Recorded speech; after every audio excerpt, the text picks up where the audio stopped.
Guess 10 numbers in the Loco 7 lottery and win 4 billion yen. The guy's eyes lit up, and then he thought about not working. Jumping up from his seat, he was already thinking about how he would quit his job and write a resignation letter. He laughed. Then the guy's cell phone rang. When he picked up the phone, he began to receive various offers to donate to space energy research. Or does the guy believe in God himself?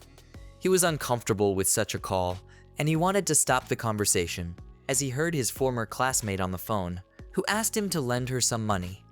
Suddenly, the doorbell rang, and looking through the peephole, he saw an old woman who introduced herself as a volunteer organization called Bridge of the Disconnected and insisted that they were in a difficult financial situation.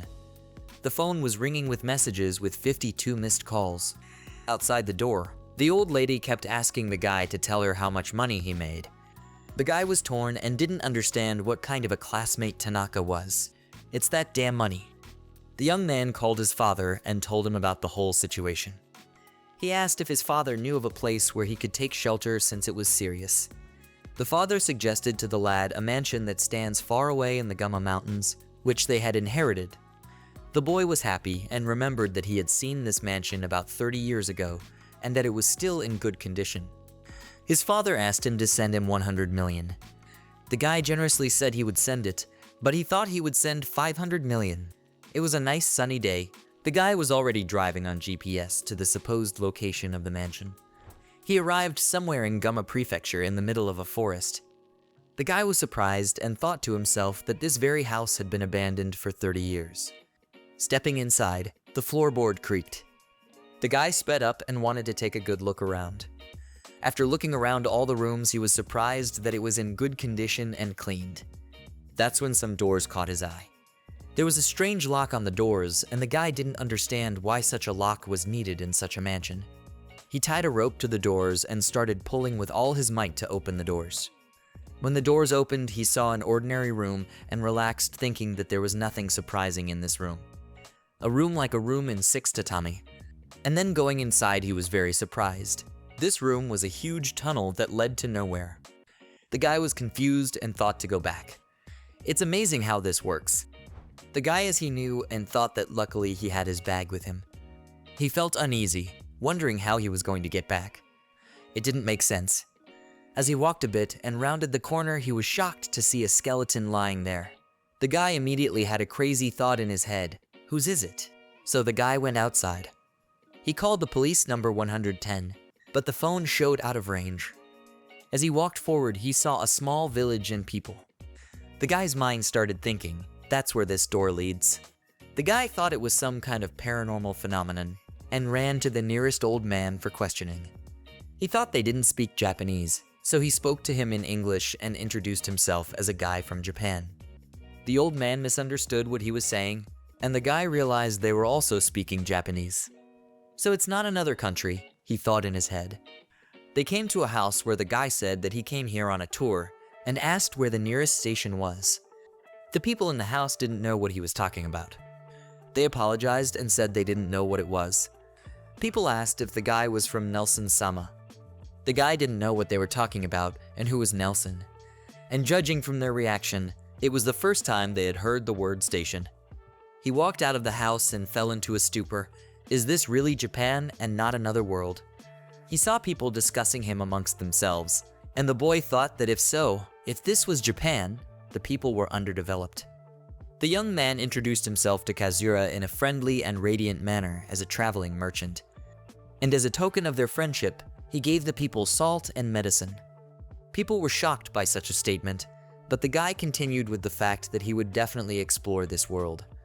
Everyone was perplexed. While he was talking, a cute girl appeared from the doorway. She heard about the medicine and asked to give it to her. With tears in her eyes, she asked to save her father's life. The guy looked at her in bewilderment and was shocked at such a request. Just then, an old man approached the girl and addressed her as Valet, which was the girl's name. He happily announced that they would be able to cure the head of the village. Kazura asked him to wait, as he didn't understand anything, and asked if her father was sick. The girl still tearfully replied that she had no suitable food for her father, no money for a doctor, and that she had almost given up. The boy modestly and cautiously replied that they didn't know what medicines he had. Just then, the door to the dark room opened. The door creaked open. Kazura at the entrance asked if he could examine the head of the village. The girl only answered yes, and thanked him. The boy saw an elderly man on the bed who was very gaunt and was shaking all over. The old man only asked for medicine. Kazura was confused and thought that it was no longer a matter of medicine and that he did not have such medicine. He said his eyes were sunken and he could no longer focus. Valette shuddered and tears came to her eyes. The guy only looked at the girl with pity and said that she should look at her father's eyes and tell her that her father was shaking. Then he turned to the exit and shouted for everyone to hear that her father can be cured. The girl glowed and told her father if he had heard, "Everything will be all right and he will be cured." Kazura only thought about the fact that he managed to say that. Now the medicine. Digging in his bag, he took out a small bottle, sachets, and a box. Valette took a mug, poured the medicine into it, and gave it to her father, asking him to raise his head and drink it. Shaking all over, the old man carelessly began to drink. The girl gave another bottle and said that in all probability this too should be drunk. Here after everything, she joyfully and with peace of mind asked Kazuru to stay the night, in gratitude for the medicine. The guy felt a pain in his chest, after which he compressedly replied, "Well, okay." As they walked down the corridor, the boy thought about the fact that if her father died, he would have to give all the money and beg for forgiveness on his knees. Meanwhile, Valette turned to the boy and said she would show him to his room. Kazura, with a shudder in his knees, only responded with gratitude. Kazura paced back and forth across the stone room, nervously thinking that the old man wouldn't be helped by the Lipo D medicine, so it was either night or tomorrow. It was a deep, dark night. There were shouts. Kazura-san. Kazura fell into a low bow with his forehead touching the floor as a sign of extreme regret, fearing the worst. Without waiting for a response, the guy only apologized as best he could. Then, raising his head in front of him, stood the girl and her radiant father. The girl thanked the boy with tears of joy and said that her father had recovered. The old man apologized for not greeting her earlier and introduced himself as the head of the village named Valen. He thanked her sincerely for the medicine. Kazura looked on in shock and thought to himself that this was absurd. Some kind of Lipo D, and in a few hours? Then Valen, the village leader, continued that after drinking his medicine, he quickly came to his senses. Kazura only replied that he was just as surprised, because he had heard that the medicine needed a few days to take effect. Kazura said that he was most surprised here. The old man told him that it was an amazing medicine and asked him how he could thank him. The guy only took the plate in his hands and brought it to his mouth and said that nothing was needed. It was already good that the old man had recovered. Kazura looked at the plate of food and then heard the girl say that she had caught some Arcadia beetles. She asked if Kazura had eaten such a thing and that it was a top-grade food and it was very tasty. The old man was only supportive and said that they tasted great. Kazura tasted it and thought it tasted a bit like lean corn soup. The girl looked out of the room and told Kazura that he would soon want to rest and that she would bring him a futon. The guy apologized and said he had forgotten to give them something. He took the salt out of his backpack and showed it to the shocked girl. Valette was surprised and asked if it was salt and that she had never seen salt so white. Besides, this bag is perfectly transparent. Kazura pondered what to say and said that such a thing was invented in his country. Valette looked at the letters. What does it say? And from the letters that she did not know, there was written the word salt. The girl turned to Kazura and said that her father had taught her to read and write, but she had never seen such letters. Kazura only replied that he was amazed. What can I say? What an amazing world. Kazura looked at the girl questioningly. Valette suddenly began to cry, and looking at Kazura tearfully said that since the medicine that helped her father was effective, although very expensive, would it not help the other villagers? At that, Valette grabbed the boy's hands. She went on that someday they would pay him back, and if necessary she would be given into slavery or something like that. Sell everything they could. Kazura only asked disapprovingly what the hell was slavery. He asked the girl to raise her head. Still sick? Valette replied that half of the villagers were sick. Almost all the mothers had nothing to feed their babies. Kazura was making plans in his head. If he didn't lend a helping hand, people would get hurt. That's when the guy replied that he didn't need money, and instead that he would be allowed to stay here. Valette was confused and asked if he really didn't need the money and instead just wanted to stay here. Kazura only replied that lives were more important than money. Kazura clenched his fist. Seriously, doesn't it look suspicious no matter how you look at it? The guy only asked to just trust him as the girl sobbed. The girl apologized for such a reaction and said that it was so hard for him after all this time and that Kazura was already at his limit. Kazura only lit up and said that now he would do it, even though it wouldn't be so easy.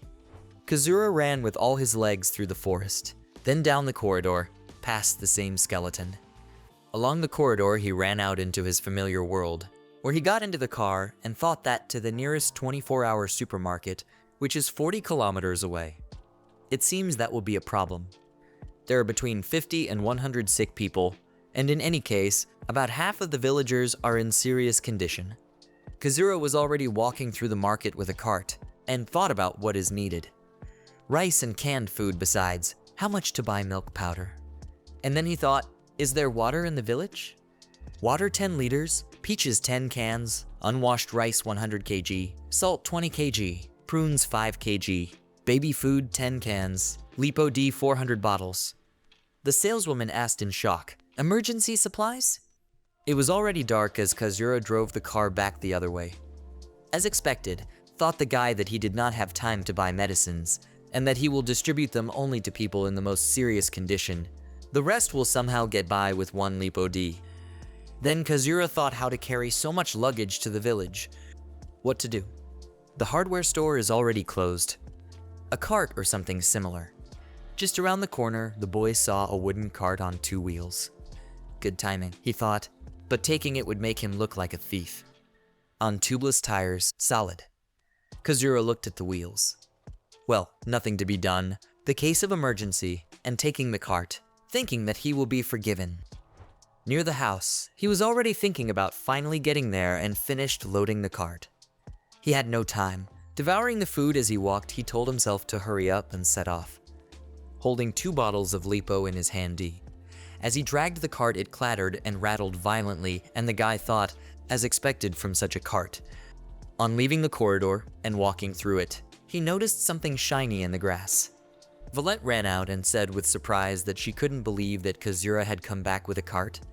The guy said that he had brought medicine and food from his country, and first of all, he should roll it to the house. The girl happily took the cart together with Kazura. That's when her heart thumped hard in her chest. How much? Thank you for this. Kazuru tiredly said that his back hurt, probably a muscle spasm. Valette sighed and apologized for not helping in any way. The guy just told her not to worry about it. It's nighttime, and isn't it too late to go home? The girl agreed and said that some of the sick must be suffering right now. Kazura was inspired and replied only, right, let's go. They stopped by the houses of people who were given medicine. Got an old man drunk. Gave a young girl medicine for her baby. Valette was happy. Kazura gave the grandmother the medicine and Valette asked that she drink this magic medicine and that she would soon feel better. The old thin woman took the bottle in her hands and thanked her. It's not that magical, Kazura thought. Valette only replied, isn't she telling the truth? The girl scrutinized the guy. In her mind, she was thinking, indeed, Kazura-san, you are incredible. The girl said enthusiastically that the medicine had a pleasant taste and that she had imagined it quite differently. The boy confirmed that he liked it too, and drank it occasionally. And Kazura replied that he actually drank this medicine from the other world every day. Now that the fatigue was gone, he offered to get to work. Here was the barn. They walked into it and looked at the floor, and the girl looked down enthusiastically. Ooh, it's big. Taking a large big pot in her hands, Palette said that it could cook food for the whole village at once. All the people gathered to see the miracle. The grandmother came up and thanked Kazura for the fact that now, thanks to him, she could stand on her feet. From behind, someone said that he had never eaten such delicious porridge, and they put something else in it. And the father looked at his daughter and finally said that she had a healthy complexion. Kazura thought how efficient he was in this world, and asked everyone to eat as much as they could. Suddenly grabbing his hand, a little boy came up and asked the guy why he was dressed so strangely. And if you compare him and Paletta, he stands out a bit. Kazura was confused and said that it was unexpected. From behind, the guy was attacked by what appeared to be his mother, who grabbed him and demanded an apology. She shouted to Kazura that she was sorry, grabbed the boy, and quickly ran away with him. There was silence. Everyone stared at them in surprise. Paletta called his name. The boy only blushed and asked what was wrong, maybe something on his face. Everyone was surprised. Paletta just said that it's okay, there is nothing on his face, and will he have a refill? Here all the residents supported her and asked them to. A cheering started. The guy just told them that of course he could. Everyone exhaled, so relieved. Oh well, let them. The guy smiled and said that first he would teach everyone how to make rice porridge. Thank you very much.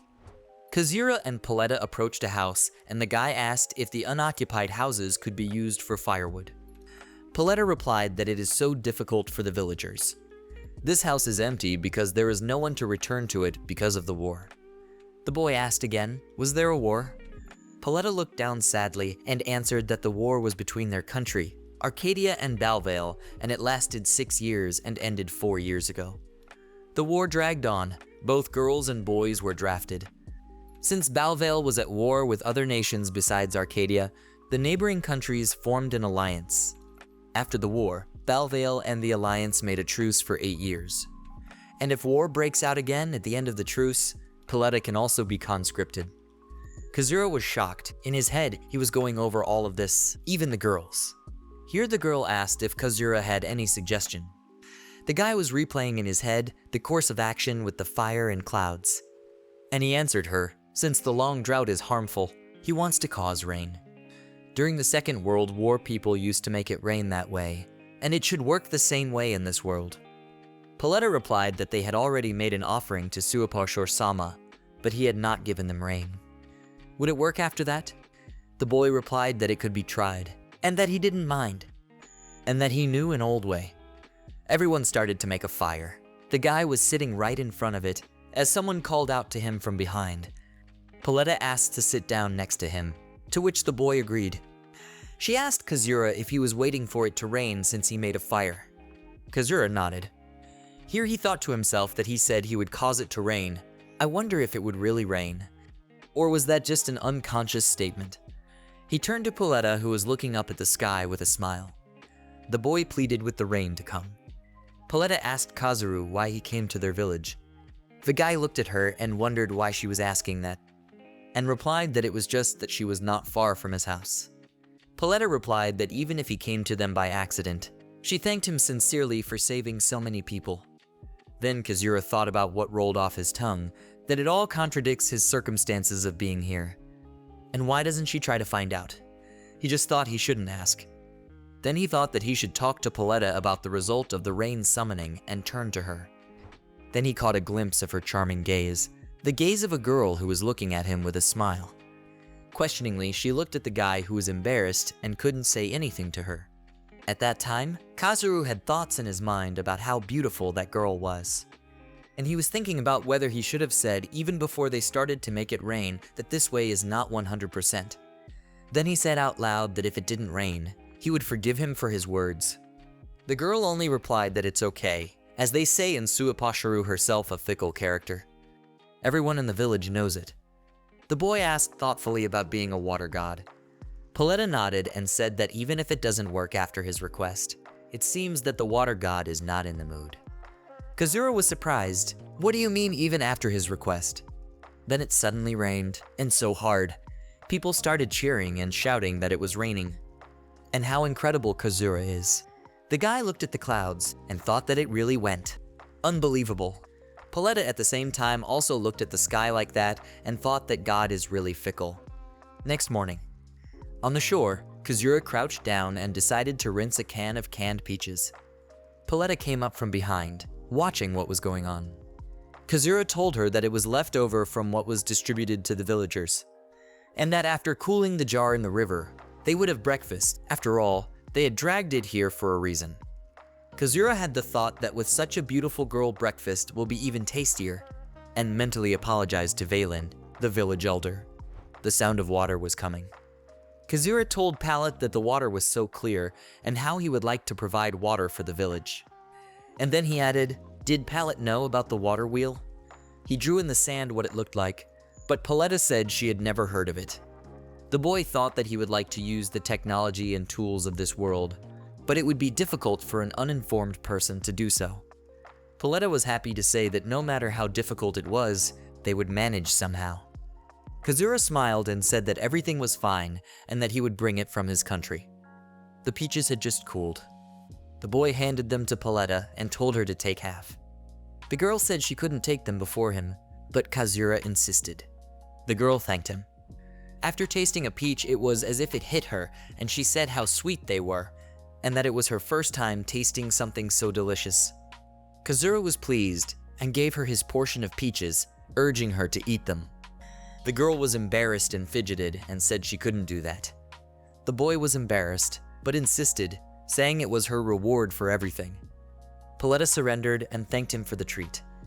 Kazura told the girl that as soon as she finished, they would return to the village and he would go straight to work on the water wheel. Water wheel. Making a wheel of this size would take 20 days, costing 3 million yen with shipping. Kazura was in the fabrication building and asked the right people to do it in a week. He also said he'd pay them 5 million up front and 5 million afterward. He would also cover the shipping costs. The workers' jaws dropped, and then the old man in the suit said that a company he knew would help them, and that they would fulfill the order in a week on time without sacrificing quality. Kazura excitedly asked if it was true, and thanked him. Kazura decided that he would make more gifts for the villagers in that case. In the store he picked up a bunch of stuff: axes 30 pieces, saws 20 pieces, 60 sickles, that the saleswoman was surprised to ask if Kazura heads any cultivation work. The guy awkwardly replied that something along those lines, and that he would pay for everything by card. As he was leaving, he heard the employees discussing him behind his back about him being some kind of cultivator group leader. But as he left the store and walked into the woods, he reminded himself that his preparations were almost finished. All the residents got to work. Before the delivery, work began on the connecting canal. The old man asked Kazura if the stanchions would fit certain lengths and widths. The boy was embarrassed that they were addressing him as Kazura-sama, and Sumshino asked them to stop calling him that from now on, and that they were mocking him. Paletta came out with a girl, carrying buckets and a tray. The girls called all the workers to take a break. The girl suddenly turned to Paletta and said that she and Kazura should have a snack, and she could handle everything herself. Paletta blushed at this statement. The girl sat on her knees in front of Kazura, asking if she could sit next to him. Kazura agreed and asked her if those tools she brought were useful in the field. The girl responded enthusiastically to his question. Everyone loved it. When she picked up the tool, she was surprised at how easy it was to use. The guy smiled and opened the canned food. The girl said that it smelled incredibly good. Kazura explained that it was a kind of marinated fish in a sauce called sera. Paletta said in surprise that they ate fish sometimes, but had never cooked it this way. Kazura asked the girl if they catch fish. The girl said they do, but with fishing rods. He looked at the girl mysteriously with a smile. She noticed it and asked him if everything was all right. Kazura was embarrassed. No. He replied that he had been watching her a lot and that she was starting to look much better and healthier. Coloring and smiling broadly, the girl replied that it was all thanks to Kazura-san. Kazura was silently embarrassed and blushed. A few days later, Kazura announced to everyone that he had brought all the parts of the water wheel from his country, and it was time to go to the river where it would be installed, and urged everyone to do their best. Everyone was overjoyed and supportive. The work on the water wheels was almost finished, and the old man said that the water storage was already dug all the way out. Thanks to this shovel tool, digging was very easy. The water channel was also finished. Paletta's eyes were shining, and she was visualizing plans for how the water would be distributed and the vault would not overflow. Kazura, picking himself up, loudly announced that they could now assemble the water wheel. He handed the hammer to the old man, who nodded gratefully to him. It was already noon. An hour or so passed. The guy looked at the wheel and said that it was about 80% done. At the back, someone sincerely admired, so that distracted the guy from drinking. There was a crowd of people behind him, and an elder asked if this water wheel was there. The lad marveled that all the people from the village had gathered and no one had stayed home. Pauletta nodded happily and asked her father if he had finished digging the canal. The old man nodded affirmatively and said that all that was left was to connect the wooden aqueduct to the wheel. Kazura looked at the elder and realized that he didn't even look tired. Kazura said that the water wheel is not fully assembled yet, and can they dig holes for the wheel supports? And then attach that aqueduct. Everyone is working hard, and the elder, thinking it's difficult, asked all the villagers to make every effort to assemble the water wheel. Then it would help the village to get rid of the water problem. Everyone was inspired by the old man, and they agreed and shouted that they would try. The water wheel was finally finished. The people who made the supports also announced the end of the work. Finally, all that was left was to fix the wheel to the supports. Kazura asked for people's help. Before the water could be released, it was necessary to make sure that the wheel was installed correctly. For now, it was necessary to connect the river with the canal, and not to connect the wheel while it was spinning. The elder asked everyone to concentrate and gather. And now everything was ready, and everyone could see the result of their labor. Pauletta looked admiringly at the wheel. The water in the wheel splashed mesmerizingly. Amazing. The water was rising so high. Everyone was marveled, and the Kajura no less. He was called out. Then the girl grabbed his hands and pulled him, happily saying that they would also run with him to follow the flow of water. Kazura looked at Pauletta perplexed and asked where to run to. From here, from the village? But that's a long way away. He turned to the elder, and he smiled at them in the trail. The girl was pulling the boy, and he was shouting at her to slow down and put the tools away. But it was as if she didn't hear him, and dragged on and on. Somewhere in another world, a young man and a beautiful girl were running along the river. The guy fell to the ground tiredly and said he couldn't take it anymore. It was like he was dying. The girl looked at him worriedly and asked if he was all right, and handed Kazura a glass of water. Kazura thanked Valette and said that they should go back and have lunch soon. Valette asked again about lunch and said that in that case she would help too. Chapter 3. We sweated it out in the potato field. Kazura embarrassedly said that he was sorry because he had forgotten about the tools. The elder told him that everything was fine and that lunch was ready. Everyone said it smelled and looked delicious. Did they even catch the Arcadian beetles? Then the old man told him that they only caught 6. Arcadian beetles are an expensive country food in this world. The boy was marveling at how much there was on the table today when suddenly there was a knock on the door. Pauletta got up with the words that she would open it. In front of her stood a young but stern-looking guy in battle garb. She shouted to her father that it was Isekai'd the San, Nelson's envoy herself. The father blew up. The girl abruptly grabbed Kazura's arm and apologetically told him to retire to a far room. He was at a complete loss. What was going on? He asked who Nelson was. He turned out to be an aristocrat put by the royal family to govern these lands. An aristocrat from the royal family. The girl explained that they pay him a portion of the crops. In times of drought, based on the damage, he regulates the amount to be paid. Kazura wondered if the nobleman seemed to be thinking about the affairs of the villages he governed. Pauletta only asked for forgiveness and to stay here until this man was gone. Kazura agreed. The boy sat down and looked at his clothes, thinking that he looked suspicious, and thought about what does this nobleman look like.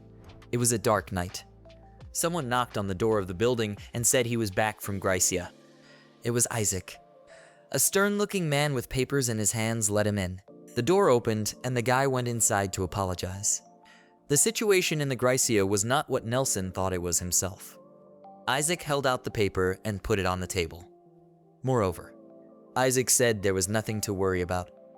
Nelson, a stern-looking man, took the paper in his hands and couldn't believe his eyes. The damage in the fields to the crops is serious. As expected, we will have to accept payment in timber. However, after the water canal is built, the village doesn't have to worry about water shortage anymore. Nelson asked if the village had water, and if Isaac was sure. He nodded that he was sure. The canal was connected to the storage tank, which was almost completely full. Nelson stared at the boy, not believing it, and said it was impossible. Isaac flinched when he was asked if he knew what the distance from the river to the village was, and what kind of landscape is there. Isaac cautiously replied that he didn't know. Nelson took the map and spread it across the table and said that he would explain to him why it was impossible and that Isaac simply did not know the geography of the land. It would take an adult about 30 minutes to get from the Grycia to the river. Right now, there is a labor shortage due to famine and the past war. Plus, they don't have bronze tools. The report doesn't say when it last rained, and Isaac was in that village a month ago. Nelson says he'll check if they've built a canal in the meantime.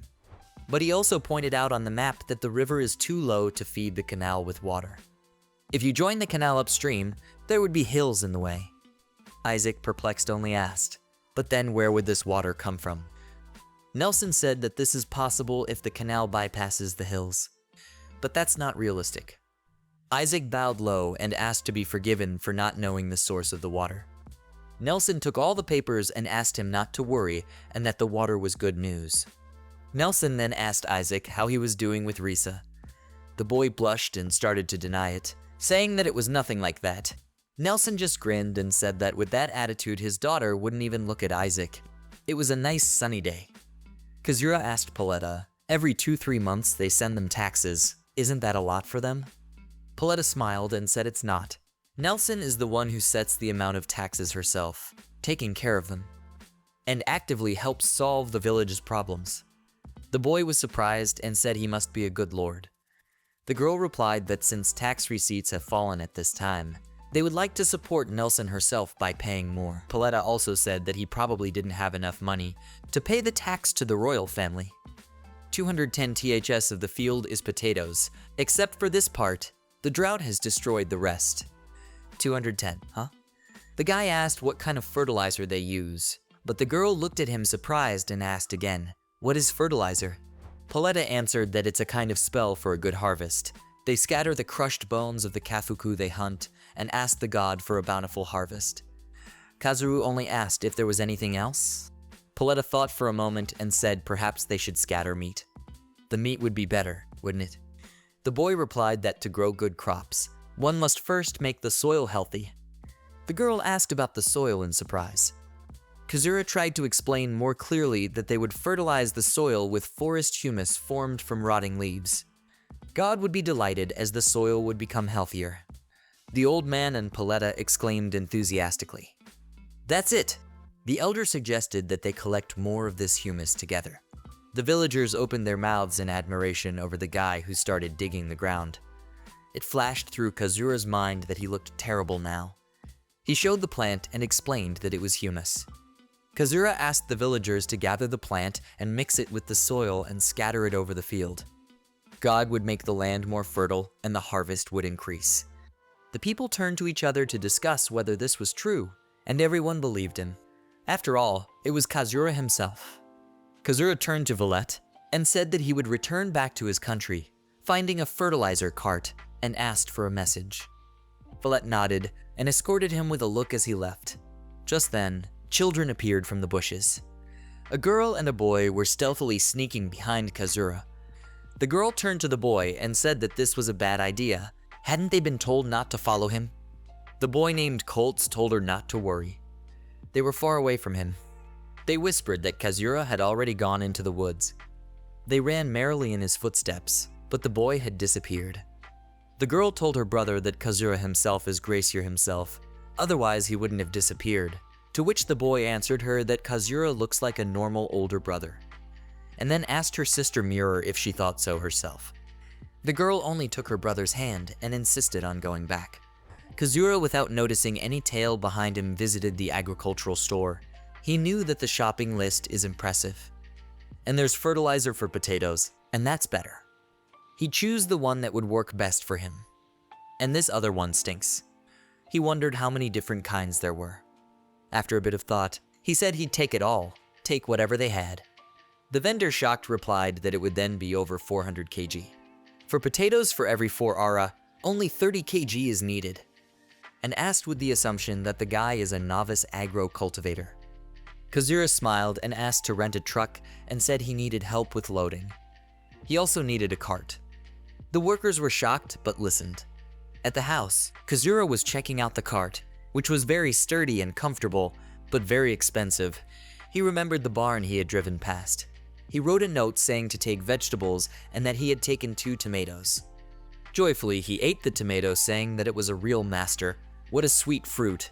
He thought about the fact that there is already 300 kg of load and wondered if the tatami would be okay. In a mysterious corridor on the way to the village, he approached a skeleton. Leaning over, he apologized to the skeleton and asked it to accept the jar he placed in front of him. When he arrived at the place, he saw that everything was going well and people were working.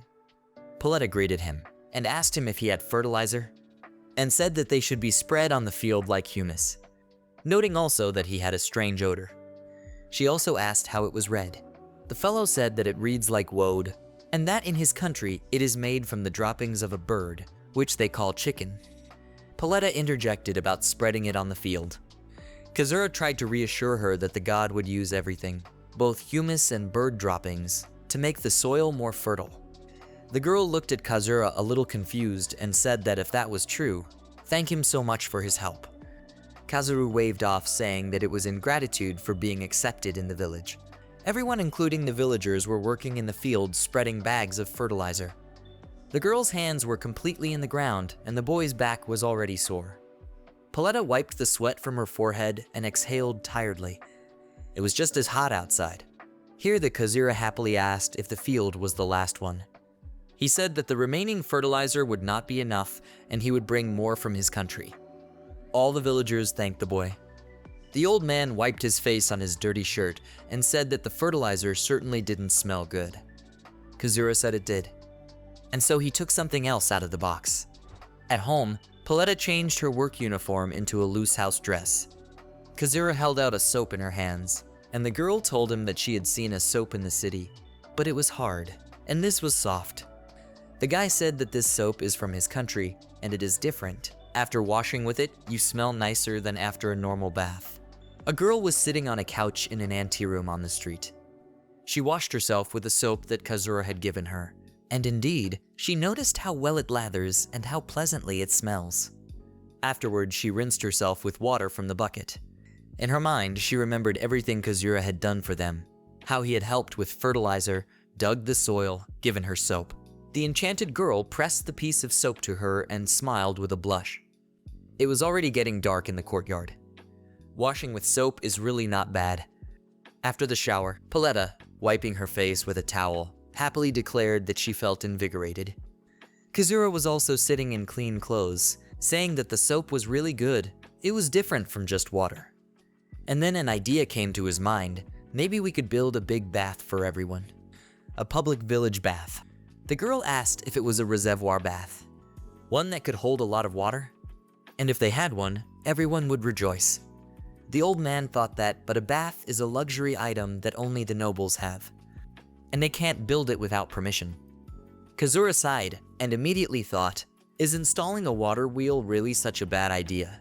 Chapter 4. Another world's shopping center. Paletta asked Kazuru if everything was really okay. She pondered.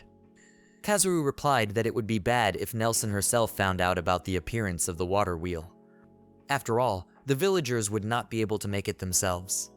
Paletta responded by saying that if Kazura would teach her how to make one. After some more thought, she persisted and asked Kazura to teach her. The guy looked at her and said that he was grateful to her, even though it was too presumptuous. Kazura asked again, but more specifically, does Valletta want him to train her? She clasped her hands together in joy, and asked again, would he really be able to? And that she would be very grateful for his help. Earlier, Valletta wanted to leave the village to learn something new. She was very excited about the offer. Kazura offered to do the water wheel with everyone then. Come to think of it, he brought the nails from Japan, so next time should they be made of bronze. Kazura told Paletta that it would be worth discussing after they were done fertilizing the fields, and what did she think about training in the evening? The girl only nodded and asked him to take care of her. The sun was coming out from behind the mountains, and the guy stood and tried to straighten his back. His back was aching because he was single-handedly loading and transporting fertilizer by himself. Paletta heard the boy thinking about getting a massage sometime. The old man called Paletta and ordered her to take the Kazura to the house and give him a massage. The boy decided it was too much and said he was fine. Paletta went over and took Kazura's hand and told him to rest, and that he shouldn't overexert himself like that. Her hands were dirty from the manure. Kazura looked at her and said that if they came back, they should go wash up. The girl agreed. It was night in the courtyard. Kazuru found a book that seems to have been put in the basket by mistake. Paletta came up from behind and apologized for waiting. Kazuru's heart thumped in his chest in surprise. He said he had brought a couple of useful books for studying, but he had taken this one by mistake. The girl asked what was in this book. Pictures? And this thin parchment. The boy explained that these are called pictures. They depict scenes that are no different from the real thing. Paletta interjected, and the exterior of this house can be seen too. That's right. The guy went on to say that it's not parchment and that the material is made of wood. Such paper goes through a special treatment. Paletta rustled the pages. The guy asked what she wanted to learn. There is law, history, technology. The girl also heard that it is studied in the royal capital. The boy apologized and said that he couldn't teach her any of these things, that education in his country and hers was very different. Paletta, with a smile on her face, showed the magazine she was holding and asked him to teach her the writing of Kazura's country, and that this way she could read the book. Kazura was delighted and asked in return to then teach him the alphabet of Arcadia, since he seems to be unable to read it. Paletta agreed, and the guy wanted to get down to business, as the girl told him no, and that there was something else to start with. Kazura was lying on the bed while the girl massaged his back and asked how he was doing. The guy blurted out with pleasure. It felt so good. The girl insisted him to relax, because building the wheel will be very difficult. The guy told her thanks a lot, and warned her that speaking of the wheel, nails would be needed, about 100 of them. Paletta massaging said that they didn't have that many nails, and that they would have to go to town to get them. Kazuru interjected, wondering if there was a town nearby. Paletta replied that Asteria was about 2 days' walk from here. The boy asked how big it was, and the girl replied that it was the largest city in Nelson Sama's domain. It's not even close to being a village. Paletta said that she will notify the villagers today and they will get ready and then go to the city. Kazuru replied that he would like to go to the city too. At dawn, Kazuru and Paletta left the house. Kazuru was wearing Paletta's father's clothes, so she said there should be no problem now. The old man was happy that Kazuru would accompany them, and that it was a good opportunity to take Danu and his daughter with him. Best wishes, Lodger-san, Tiana-san, Mir-chan. Mir-chan looks so much like Mom from Luger since she has only teeth. The man was embarrassed. Kazura turned around and asked if everyone was ready to depart. Everyone was ready, somewhere in the forest. The girl with a bow behind her back was holding the girl's hand, and the men with spears were nearby. Kazuru looked at Valette and asked her if it was really that dangerous, since even she had weapons hanging from her waist. Palette pulled out her weapon and said that occasionally there were wild animals and sometimes bandits along the way, but they were unlikely to encounter them. Kazuru looked at the dagger. Paletta continued that she was not good with sword or spear, but her father was teaching her. And if something unforeseen happens, Lodger-san has real combat experience, so we are in good hands. She could handle a boar's pig anyhow. Kazura replied admiringly that if they encountered a boar, they would leave it to her. One blow with a stick would be enough for the piglet. The sun was already setting as they approached a cabin in the forest. Kazura shared some candy with the girl, and upon entering the house after taking off his shoes, he noticed that he had badly chafed the calluses on his feet. It was a deep, dark night. Kazuru stood outside the house and saw the archers catching some game in the forest. After resting, they went on their way. The calluses were still rubbing on their feet and hurting. Here comes hysteria. The place was full of people. Everyone was going about their business, and it was noisy. There were a variety of buildings here. Kazura looked at it all with admiration, and said that it looks like a movie from the Middle Ages, and that it all would like to take pictures.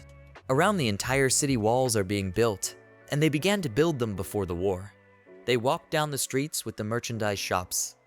Paletta approached a customer and asked if he wanted to buy firewood from them for 80R.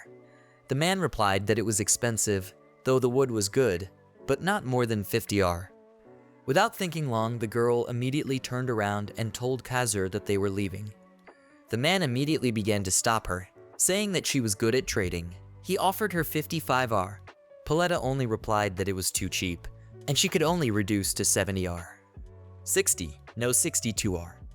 The man said he really couldn't buy more expensive. Paletta replied that she was sorry and that they would try to find another buyer. The old man who was with them said admiringly that Paletta was really good if she could get the price down to 62R. Paletta only replied that she was very nervous, and that the man rather realized that she wasn't very experienced at negotiating. But didn't it look amazing? The old man said they would go on and sell more firewood and animal furs. The boy waved them off. A little girl grabbed Kazura's cloak and asked her father to go with him. Kazura meanwhile said that it wasn't difficult for him. The girl's father stroked her head and asked her to look after her. The mother asked her daughter to obey Kazura on her own. Paletta said that they will then also go and sell Arcadian beetles and firewood elsewhere and also need to buy nails. On the streets in the city was very noisy. Kazura, holding the hand of the girl that she would not get lost, asked her that Paletta said not bad haggling, but still had to sell firewood in the first shop. Kazura hoped that for the beetles we'll be able to get more yen. Kazura and the girl came upon a store that looked like a department store. The guy opened the curtain of the entrance and said that he was here to trade. After entering with the girl, they began to look at the counters, on which there were interesting antique things. Mostly these were dishes and clay figurines in the form of animals. An elderly woman came out of somewhere and asked what they wanted to sell her. The guy pulled out a small oval thing with holes in it, like a whistle or a flute. The woman asked what it was, and that not many people buy such small trinkets. Kazura took the clay thing in his hands and blew into it, explaining that it was a musical instrument. An instrument called an ocarina. He sucked in air and a pleasant, melodious whistling sound was heard. The woman was very surprised by the sound and said it was very beautiful. Then she asked him to blow again. Finally she groaned and said she had a very bad memory and smiled sweetly. She asked how much yen they could offer for the whistle. And then Kazura thought, well, if the firewood sold for 62R, then 20R per piece. Then thinking it was expensive, he asked if it was 20R for two. The woman agreed to 20R, but it still wasn't enough to buy nails. Kazura took out a rose quartz from his pocket and asked if the woman wanted to buy it too. It had been bought for 250 yen at a souvenir store, and he thought that in this world it could be sold. The woman of course said she was willing to buy the quartz, and asked how much he would sell it for. The woman was shocked by the stone, and offered him 200R. Kazura shuddered. Did he hear that? 200? The woman rather thought his shock that the price was low, and said she would take it for 2,000. Kazura couldn't believe his ears. He asked again. So she wants to take the quartz for 2,000R. He was interrupted by the girl they came with. She said that there is a stone that costs 1,200R, and it's so expensive. Kazura thought in his head that he was being tricked. Kazura took a chance and offered 2,500. If she offered 2,000 then 2,500, or he would sell it elsewhere. It couldn't be helped, would be payment for this lesson. The boy thanked the woman. Kazura gave the little girl a 100R coin in her hands. It was the first time the girl had seen such a thing and was pleasantly surprised. She admired it silently. Kazura asked one more request from the woman, but she interrupted him and said that she wouldn't tell anyone, and that next time she would buy from him at a fair price. Kazura squinted his eyes, thinking how quickly she had changed. The woman smirked and asked if they had anything else and that she wouldn't cheat them anymore. Kazura crossed his arms on his chest and said that he had nothing else, and wouldn't it be foolish to sell her goods again? The old woman smirked and noted that the guy wasn't such an idiot. But still, unexpectedly, the old lady said that he was completely defenseless, which made Kazura tense up. She said that if he was somewhere else and not at her place, others would have suspected him of stealing and called the guards. She also pointed to the girl that had gone inside some room in the store, and said that this little miss was very persistent, and let him rest easy. The coins she gave him were genuine. Between the alleyways of the buildings and streets, someone was walking.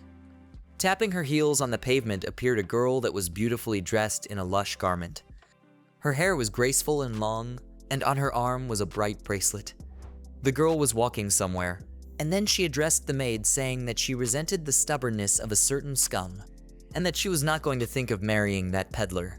The young maid tried to answer her, and calling her by name, said that if Lisa herself was displeased, let her simply refuse to marry him.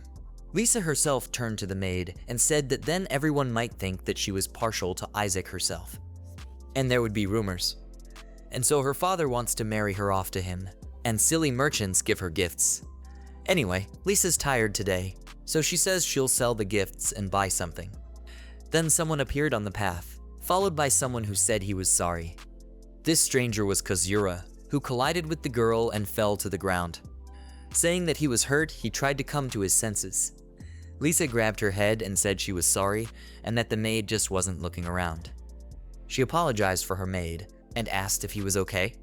Kazura replied that he was fine, and thoughts immediately ran through his mind about how beautiful the girl was. Things fell out of the bag, and the girl noticed it and said that her assistant would help her pick them up, and she nodded in agreement. The guy knew that it was risky, because at the bottom were things that were better for these girls not to see. The maid picked up a lighter and looked at it questioningly. Kazura wanted to take it away, saying he was sorry and that it was his thing. The girl flicked the lighter and a fire broke out. Lisa was frightened and screamed, asking if it was fire. The male guards immediately rushed to them and grabbed Kazura's hands, asking if the princess was okay. They ordered him not to move. While Kazura was being held by the guard, he tried to say that he had done nothing. Then a man and a woman came running up, who left their daughter on him. They asked in bewilderment what their friend could do. The man with the sword said that the guy is dangerous to Lisa Sama, who is the daughter of Nelson Sama himself, and that they will go to the post. Kazura remembered about Nelson that he was a nobleman and came to resent him. Lisa herself suddenly stood up for him, saying that he didn't hurt her in any way. And Kazura said that it was his fault that they ran into each other, and that they apologized. The guard wanted to pull out his sword, and calling him a bastard said he was finished. Lisa got angry and said she wouldn't say it twice, and that they should let him go. Gritting his teeth, the guard tensed. He reluctantly took his hands off the guy and apologized. The guy thanked her. Lisa looked at the asphalt where the lighter lay, but it was gone, and Kazura and his friends were already disappearing into the crowd. They walked further and further into the city until a little girl approached him. She placed his lighter in his hands. Kazura leaned over to the girl and stroked her head, praising her for saving them. That's when they came across Valletta-san. She asked Kazura-san that he happened to be with Lord Un-san's family, and had they bought nails? The guy nodded yes, all 200 of them, and told her that unluckily they ran into Lisa herself. Paletta was surprised. It was already night when something appeared in the distance. Kazura asked hopefully if it was a village, and the family told him that returning home is easier than going to the city. And they bought a lot of stuff, with chickens clucking in cages. The girl said that they are ground-dwelling birds, and that they dig up plant seeds, and they lay eggs like regular chickens. They would like to try them too. Paletta approached Kazura for an offer to make clothes, as a thank you for his constant help. The boy thanked her and said he would take her up on the offer. In his head, he was running through what the garments would look like, modern, chic, and stylish. And that if he made such garments, he wouldn't stand out so much. The elder greeted them. They said they were home. The elder thanked Kazura for helping him on this long trek and invited them to follow him. As they opened the door, a cauldron with a ready-made sumptuous meal stood in front of them. He called everyone to a hot-cooked dinner. It looked simply amazing, thought Kazura. For 4 days, they'd eaten nothing but canned food. Paletta asked what was wrong with his leg when he took off his shoes. It was bandaged. He told Paletta that they were just blisters, that he was not used to walking so much, and that they were a little sore. She seemed concerned about this.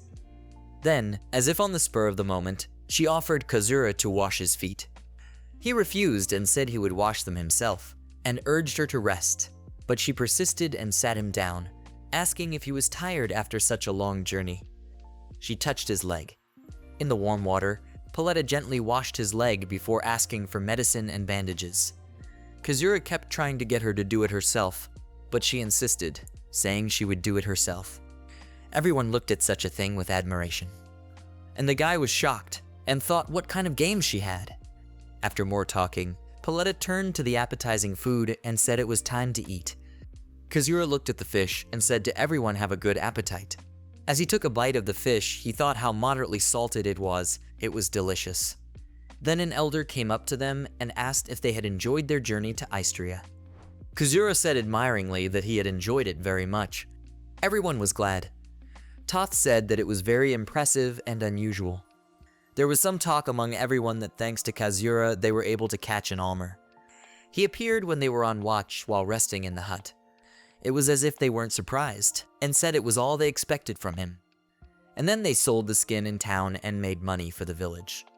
They also bought 2 shrew birds and thanked Kazura for everything.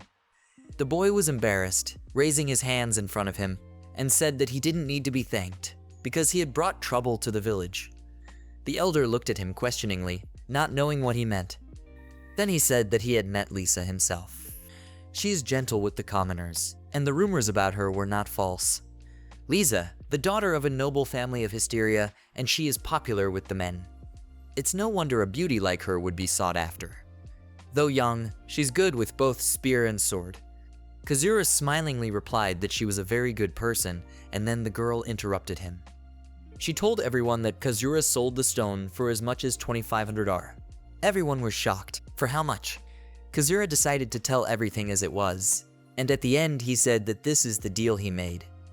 After all the talk, the topic came up about the potato field. They got to the field, where the guy got shocked and asked what the hell was that. The fields that were empty were covered with lush green foliage. It was only 8 days after fertilizing the soil, and thanks to the fertilizer, the potatoes grew much better than usual. Kazura couldn't believe such a thing, in just a few days any way you look at it. Pulling back the leaves, he saw that the potatoes were ripe too. Pauletta crossed her arms happily and said that the plants were slowly wilting and the fertilizer had helped fix it. Grandma pointed out that there was nothing wrong with that. She just said how amazing these things from the land of Kazura were. The tools were useful with the canned goods, and they were able to work tirelessly. She bowed to him, and the guy interjected what she was talking about. Those assembling the water wheel said that by working according to the instructions given to them, they were almost done. Kazura in bewilderment interjected that even more than half done. Thanks to his food, they were less tired and were able to carry heavy weights. Pauletta also said that after the long journey yesterday, she was hardly tired at all. Kazura was greatly surprised. He was sure that in the trek to Asteria, he was definitely tired on the way. By Muir-chan, on the other hand, after taking a sip of Lipo D, his strength was completely returning. Was it really so effective for a 6-year-old child? Here he thought that the stuff from Japan had some strange effect on this world. However, which also has no effect on him. Pauletta asked him if something was wrong. The boy said that everything was fine, and asked her to go with him to see how the water wheel was coming along. Scratching the back of his head, he went forward. The girl looked at him in the wake of something thinking, but then caught up with him. They went together to the destination. The 4-story castle was spacious and bright. The sun was peeking through the windows. In a large cozy hall at one table sat father and daughter. The nobleman turned to the girl, saying that every month a lot of men come to her to match her, and whether she has not already found a husband. Her father said that in that case she should not hurry. Sooner or later she would find a man she would like. However, one should choose a husband carefully. At the other end of the table sat the mother, who smiled and said that family was important, so she thought it was worth looking for a reliable man. The girl smiled and responded well, calling her mother. The man looked at the woman and said that he agreed with Sircoria. Even if it was a commoner, he would take him into the Istal house and teach him everything he needed to know. Both grinned and said, "That's how." Barely slamming the doors behind her, Lisa plopped onto her bed. Clutching her pillow to herself, she began to roll from side to side, thinking about what her parents were hinting to her about this Isaac again. Even her mother wants to personally choose her spouse. Let them not do anything strange and let her decide for herself. After all, she was thinking that she didn't need Isaac. There was a knock on her door, and she got up from the bed and fixed her hair and dress. When she got herself cleaned up, she barely opened the door and asked who was there. "It's Isla," who apologized. She asked Lisa herself what she should do. She was worried about something. Lisa asked her to tell her what happened. She dug in her pocket and took out a piece of jewelry and showed it to the girl. Maybe it had fallen from the man they had encountered. Lisa was enchanted by the beauty of such jewelry, and her eyes shone. But she asked herself what kind of jewelry it was, for she had never seen such a thing before. Meanwhile, candles illuminated the dark corridors of the castle. The woman standing with papers in her hands in front of the table said that the construction of the fortress was progressing well. The nobleman who sat at the table asked her if they would be able to complete the truce treaty. She replied that the fortress was necessary in the war with Bavail. There is enough labor in the city to build the wall. However, they are seriously short of food. Before the armistice, they prioritized military training over internal affairs, and the girl took the blame. Such a terrible famine for the first time. It couldn't have been predicted. She said she regretted not thinking of countermeasures. It was time for Gracier Sama to show up and help them over the famine. Her husband replied that it was a legend about a lord being killed by peasants, and they did nothing to anger the peasants. So the House of Eastdale would be fine. The woman asked if he had counted how many people the fort would be able to provide food for. There would be enough for 50 people a year. Here she thought, better that many than nothing. The man said it was a good idea to increase the emergency supplies. Isaac was also discouraged by the report. It seems the wrong food calculation was his blunder. The girl asked sympathetically, was it a slip? The young man has a stressful job after all. She said that one way or another, when the fort appears, they won't lose so easily. She thanked her husband for everything and leaned over and kissed him and said that he could leave the rest to her. He smiled warmly at her and said that she was much more reliable than he was, and that Yera was more deserving of the title of Shield of Arcadia than he was. The woman asked what he was talking about.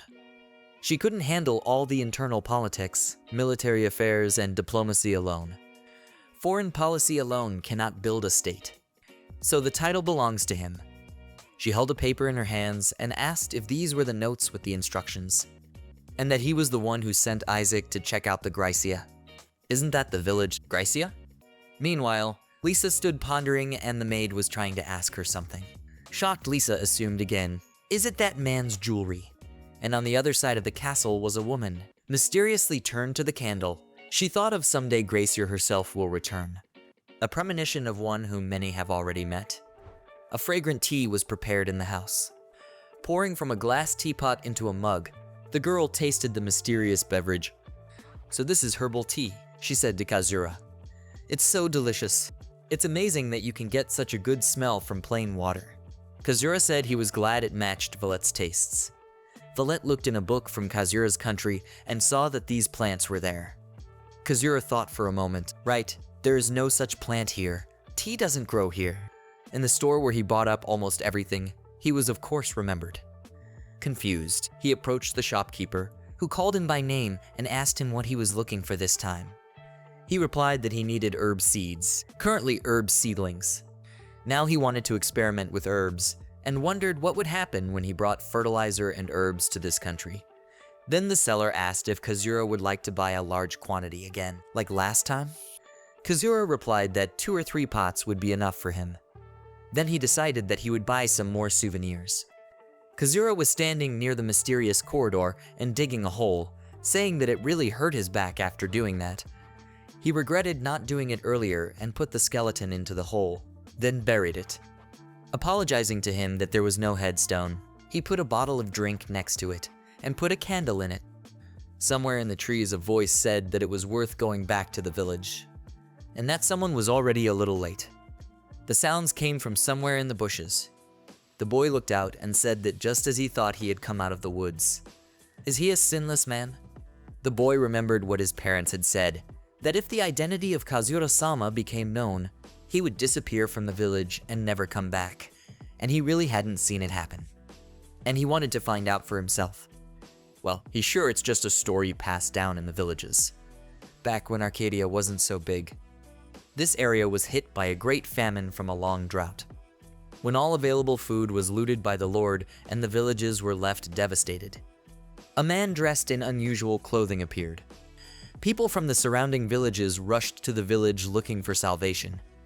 The man told the people he would bring more food and disappeared. Even with a small amount, the people received increased body vitality and tremendous strength. A few days later, the man returned with more food as promised earlier. It was when a greedy lord came with a large number of helpers to capture this man. They put a rope around the man's neck, After confiscating the man and all the food basket, the Lord demanded that he direct them to where he got the food. The man had a pitiful face full of sorrow, but the moment the rope was untied, he ran. The man brilliantly dodged numerous blows from the Lord, who burst into anger, until he reached the woods on the outskirts of the village.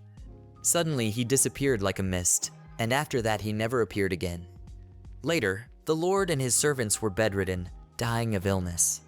After the Lord died, the drought finally ended as well. It was rumored that this man was said to be a sinless man, a god of benevolence and harvest. The boy remembered, and that was supposed to be the whole story. It is said that if his identity is revealed, he will disappear, but there is no proof. The forest in the story is most likely the same, but even if he wants to, he is always sent back to the entrance of the forest. The wind and leaves picked up, and the boy looked up into the sky. Yes, he thought, it's time to go home. Paletta was saying in instruction. We should put the peppermint in the fertilizer and keep the lemongrass as it is. Great. Now compare the growth with this. Kazura picked up the bag of grass. Well, now the next ones. This is a basil seed. We can try it. Few things can be planted in the summer. This is similar to raspberry and lemon balm. Place them in cool shade even in summer. Paletta looked at the instruction manual and asked if it really said that. Kazura was surprised and asked again if she could really read it. She replied that she enjoyed watching him read and had memorized everything. What an amazing memory ability. Paletta said that she had studied even late into the night and asked if Kazura had been surprised. He replied that of course he was surprised. He assumed she was motivated. Well, she also replied that she wasn't motivated per se. Outside the walls of the house, they potted up some soil. The girl said she was having a lot of fun and asked the guy if that was the case. Kazura tiredly with a shovel replied in agreement. There were many things on the table including drink. The old man after tasting it said that it is very tasty, and Kazura said that it is alcohol from his country. It is for a suggestion and as a souvenir for Valette-san. It was the right choice to take 2 bottles. The old man asked the girl to pour him another goblet, but she said it would be bad for his health. First of all, 1 cup would be enough. The boy tried to hold back his laughter and thought that Valette-san really liked liquor. The girl asked if they usually drink alcohol in their village, to which she was told that there was also a whitish alcoholic drink that had a good smell during the festival, and that they bought it during the festival in town and drank it with everyone else. The old man said he would definitely like to try it. Try it again. A few days later, Kazura saw that the girl had put on new clothes and asked how she liked it. She replied that it was really comfortable. Then she pointed to the field and said that the bud would sprout soon, and that the grass was growing very fast, and that it was all because of the fertilizer. She urged Kazura to grow these plants with full care, and said that it was time for them to go back. It was the assembly of the new water wheel. This time they made it completely by hand. Valette said she was a bit worried. If it didn't turn, then suppose they would meet it with reflection and soothe themselves with hibiscus tea and honey. Kazura told her that sounded nice, but he could bet anything that Valette-san just wants to drink it herself. Valette laughed and said she was sure he would turn around. After all, everyone in the village was carefully making parts because it was designed by Kazura. The villagers confirmed this. Kazura said he felt a little embarrassed that they were saying that. The weather was sunny and beautiful. The wheel was working properly and the water was shimmering in the sun. Paletta looked at the wheel and thought how pretty it was. Well then, Kazura called out to everyone to gather the water wheel at last. People were willing to stop the flow of water to do so. Paletta and Kazura were fully at work.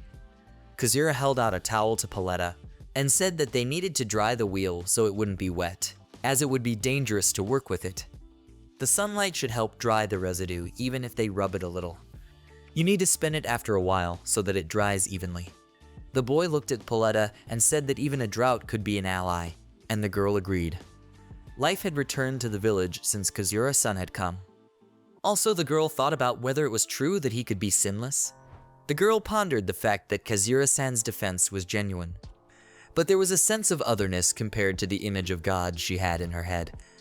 She really wanted to ask him why he had come to their village. Their ancestors had done something so horrible for him, and yet, why had he come back? Was it really to save? As she wiped the tire, she wondered if this man was intentionally hiding his identity. But at the time, she was content. When they live together, sometimes it feels as if Kazura-san is like a god. She thought about, what if it happens that Kazura-san is not without sinners, if he is an ordinary person from another world? She was standing behind his back, and she wished she knew the answer. Just then, Kazura suddenly turned to her. Almost their hands touched. Unable to bear it, she blurted out a question. Is it right that Kazura is human? He looked at her questioningly. She asked if he was really not without sin. Kazura fell out with such a question and did not know what to answer. Here he answered her sharply that he was definitely a human being. And is there anything in him that makes one look at him as anything but a man? She interrogated if he was telling the truth. She awkwardly answered him that maybe. She thought that Kazura was a sinless man, and that's what everyone in the village thought of him. The girl turned around at the villagers.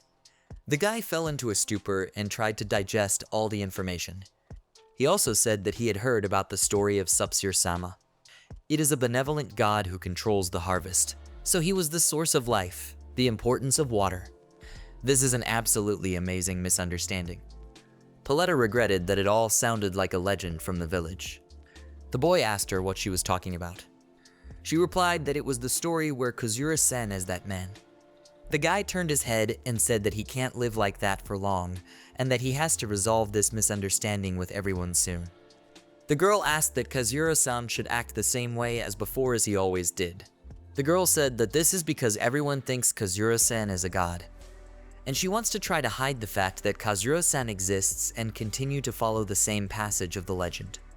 Knowing that they would ask him to give an explanation, casually so that the rumors wouldn't spread and reach the ears of the nobles like Nelson herself. That would be unpleasant. So from here, if considered a god, he would be known as a god, and his body would be known as such. Kazura held out his hand to the girl and asked him to pick him up if anything goes wrong. For a moment, she felt as if he was distancing himself from her and became sad and hurt. But then the guy held out his hand to her, and she held out hers in return. The girl cheerfully said that she would of course hold him. She took his hand, and Kazura asked if they would help with the assembly. The girl nodded. It would be nice if it turned out nice. Paletta said she was going to take the board off, and everyone started pointing at the wheel in joy. It's turning. Kazura looked and thought about the uneven speed of rotation, and at the back Paletta asked how he was doing. Meanwhile, the residents were talking about how good it was and what a relief it was. The guy asked the girl again if she was excited about any chance, but the girl cut short in her answer, saying that now that he had realized it, everything was fine. The amount of water moved is lower compared to the previous water wheel. It must accumulate to some extent on the waterway. But the result is good. Kazura said he would like to start dismantling the previous water wheel. The residents hesitantly lifted the wheel and asked if it was so carry it. Kazura was shocked at the strength with which they were able to lift the wheel. Paletta turned to Kazura. After checking the thoughts in her head, she decided to remain silent and only said that it didn't mean anything and they would just walk back. In the morning, Paletta walked with Kazura and said that once she was in the country of Japan, she would like to visit a bookstore. Kazura thought about how super stressed she was when he told her about Japan, and the girl asked to go along with him. But also, she said she would like to go to a clothing store. Before the bookstore, after all, clothes from another world are quite different. And since Kazura had money, Paletta apologized for him spending money. But if they catch some arcade bugs to sell? Guy interrupted, saying it was interesting, and he thought there would be another problem, worrying about whether Valette would try to sell it. There is a stone marking a passage leading to Japan ahead. They should get there soon. It wasn't too far. The legend said that when you go into this forest, you'll find yourself right at the entrance. Kazura asked if that was true, would he never be able to return to Japan? And immediately pointed his finger further. Now they were going straight ahead. He made a mark on a tree so he wouldn't get lost. Just then, something caught his attention. Turning around, he realized he was alone and Valletta wasn't there. He began to call out to her. Even though they were talking to each other, the guy thought about how this really went like the legend. The girl looked forward, horrified at the fact that Kazura was standing a moment ago in front of her. From behind her, she was called out. He was glad that she was all right. The girl asked why he was running like that. Was it because of her?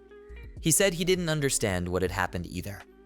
He remembered the legend, turned around, and she was gone. The girl was seriously scared and clutched his shoulders with her hands. She said that it was like, is it really true that she can't go through this forest according to the legend? In that case, Kazura took the girl's hand and suggested that she try to go forward again, only in a different way. Valette threw a rock, making sure it was okay. She clung tightly to Kazura's hand, and he said it was fine, and they would continue like that. Only he reached forward as he found himself alone in the middle of the forest. He asked what was going on here. He went back to where Pauletta was sitting with tears in her eyes. She sat by the tree and said that it was useless and that she really wanted to visit Japan. She got to her feet and yelled that she was sorry if it wasn't possible and that she was sorry for her selfishness. Kazura said that she wasn't being selfish at all. He was sure there was another way and that they would fool anyone else another time. Pauletta turned to Kazura and asked if he could fulfill her request. She asked him for canned peaches, and Kazura said he would buy them quickly. The girl thanked him. The boy went forward alone and waved goodbye. Pauletta, left alone, told herself to pull herself together. Before Kazura comes back, she should do her best. Kazura crossed his arms on his chest, sternly looked at the grave where the skeleton lay, and said that the righteous man who appeared hundreds of years ago, was it him? Avoided the rope, but couldn't avoid the sword after being wounded. Collapsed here exhausted, and eventually died from blood loss. Kazura thought about the fact that if that one also came to that world from home, then is that his ancestor? With the canopy falling on the tatami to forget about it, he decided to ask his father the next time he would see him. A few days later, after sitting up late with a book, Pauletta said it was time to go to bed. Getting up to get a drink of water, she looked into the room and thought about the fact that Kazura wasn't there yet. She wondered if it was chilly outside. When she opened the door, she was suddenly confronted by Kazura. He was afraid that the girl had hit her nose and started to question her. She said she was fine and apologized for her carelessness. Even so, the guy asked why she was still awake at this hour. She replied that she just got up when she noticed that the door to Kazura's room was open. Kazura always gets up early to research something, so it's good to stay up late at night. Kazura was embarrassed that the girl was worried about him and said that he couldn't sleep and went out to look at the stars. She interjected, and they both walked out of the house. Looking up at the sky, the girl's eyes shone and Kazura smiled. At this time, it was as if the stars were flowing from a water wheel. And also, the real star of Sagittarius could be seen. Kazura asked Pauletta if she had been watching the stars for a long time.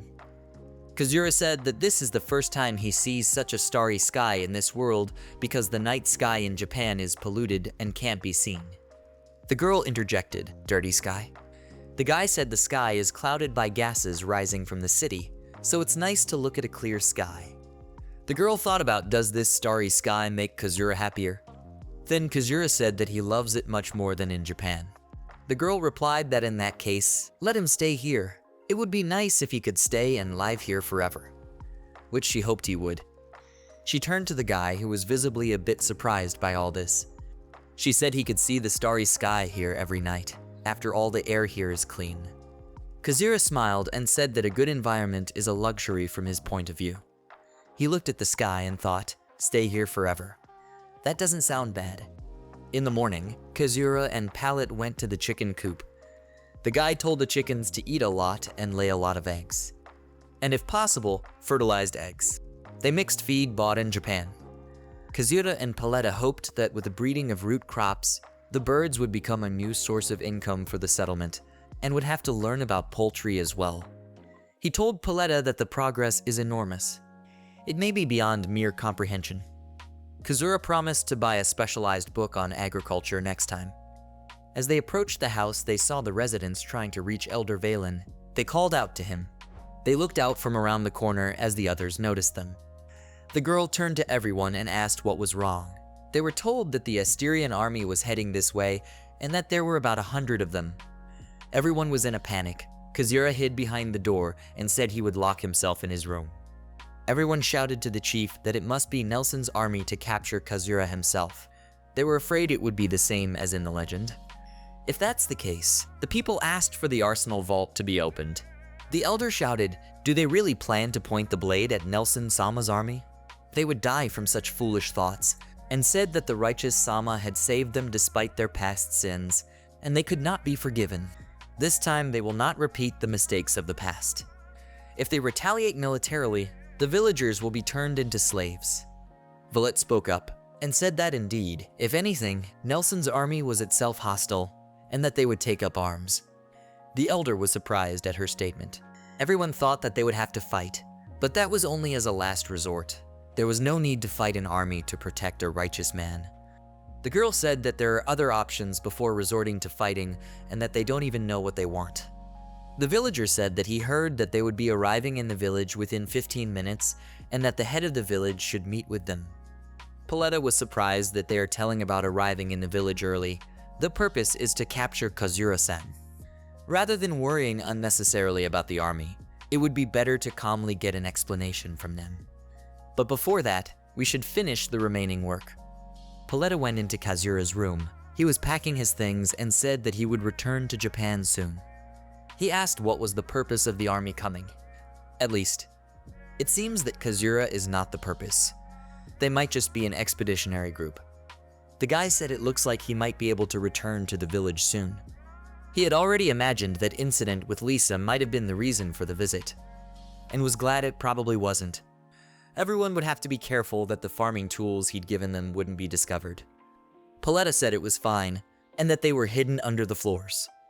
Kazura said that everything is as expected from Paletta. Then he should leave the village soon. At this time, the army was approached by the commander that he had ordered to camp near the village. He asked everyone to get ready. A comrade approached him and asked if this was really the village of Gracia. Of all the places they could have been sent to, they were lucky that their troops were deployed here. This is truly hell Zirconia-sama, compared to Isaac-sama's escorts, as the practical training was particularly terrible. The commander-in-chief immediately changed and interjected, training with Mr. Zirconium-sama. Hywel and them. He was envious. They had to stand even when they couldn't move anymore. The body ached so much the next day that no one could move at all. As expected from Zirconium-sama, Isaac said that although the intention was less noble, nevertheless until now military training is done this way. Because everyone here comes from a family of aristocrats, without their services, the preparation of the camp would take a very long time.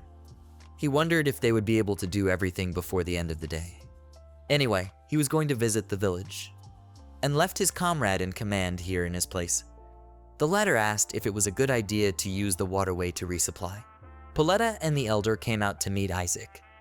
Isaac told them that he wanted to ask permission to use the waterway, to which they of course agreed, and replied that they could use it as they wished. They thanked them and said they would do their best not to disturb the village. The commander thought to himself that it was because he came with his troops and wore a decorated sword. They immediately recognized his status. Although they might find it intimidating, they should dispense with it next time. Isaac then said that they would quickly look around the village. Isaac fell to his knees in front of the huge potato leaves. Amazed, he asked if they were really potato leaves, and what makes them grow like that. The elder replied that it was all due to the waterways. They were trying to mix the forest soils that were protected by the Grayso itself along with the fields. Taking out the paper, Isaac said that he could indeed see this, as expected from a Grycia village mentioned in the legends. Looks like they will be able to harvest a lot of crops in the future. In his mind, Isaac thought he was worried about something else. He asked the elder about the waterways. Whether the flowing water comes from the Northwest River, he confirmed.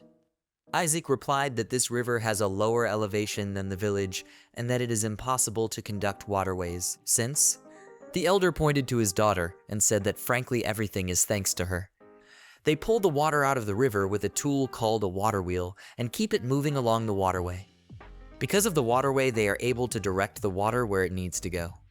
Isaac, upon seeing the wheel, marveled and said it's amazing. The water rises high. He looked at the girl and wondered if he could come up with such a thing on his own. He asked if she had anything on how to do it. She replied that they didn't have anything, as everyone had done the parts thinking of how to make it, and apologized. In that case, he asked her to explain to him at least briefly how it works. First of all, about the construction. This wooden part, it wears out. and the axle will break if left as it is. And they will have to think of some countermeasures. That's all. Thank you all very much. Isaac said he'd be back in a month, and that they should prepare for the next installment assembly. The elder bowed and said goodbye until then. As he left, Isaac's mind was spinning with thoughts that the food situation was improving, getting much better as far as the villagers were concerned. The rapid recovery is welcome, but is everything good? Especially that the water wheel and people who have no academic background make such an invention. Is it usually impossible? Then he saw a boy watching him from behind a tree. He greeted the boy. The boy said hello, and said it was the first time he had seen a soldier and such cool armor. The man replied that he had troops stationed near the village, and if he wanted, he could look at them. The boy's eyes glazed over, and he asked again, "Can I?" The soldier first said that he had to tell his parents about it before going, and that it would be quick. The boy pointed to the house and said it was here. Here Isaac thought about the fact that he hadn't asked the kid about it yet. Maybe he knows. He said he heard the name from the village chief, the one who made that water wheel. The boy turned around and asked, "Is he talking about Kazura-sama?" It cleared him up. Those two had lied to him. Clenching his fist, he held back and smiled. He said he would like to talk to this Kazura-san, and if the boy knows where to find him. The boy said he heard that before noon he had returned to the god realm, so he didn't think he was in the village. The soldier asked if the boy wanted to know about this place, and did he ask the village elder about it? The boy pointed to the forest and said that Kazura was deep in the forest. He was surprised that they have come so many times to this village and don't know about this place. No, this is the forest of the righteous, isn't it? It's the same forest where the Graco herself appears, isn't it? The boy told the soldier that he already knew about it, so he should hurry home. The soldier shouted to him to wait and asked him if it was true that Kazura had entered this forest. The boy was suddenly frightened and thought, "Nai-chan, could it be?" He abruptly turned around and shouted that he had to go home and ran away. Nai stood there wondering what had just happened. Kazura sat at the stud with his parents and ate rice. In his head, he told himself that homemade rice was the most delicious. After some serious work in the fields, chopsticks are just unstoppable. Then he thought, how is valet Sama doing? He approached the car as he was called from behind. The man tossed him his luggage and said if he was going back, have him take this with him. He picked out some random crime prevention items that he thought would be useful for village life. Casual, said the guy, it's too big. The son approached his father about the lock on the house and asked about the room that was locked. The father hesitated. He didn't seem to know about such a thing.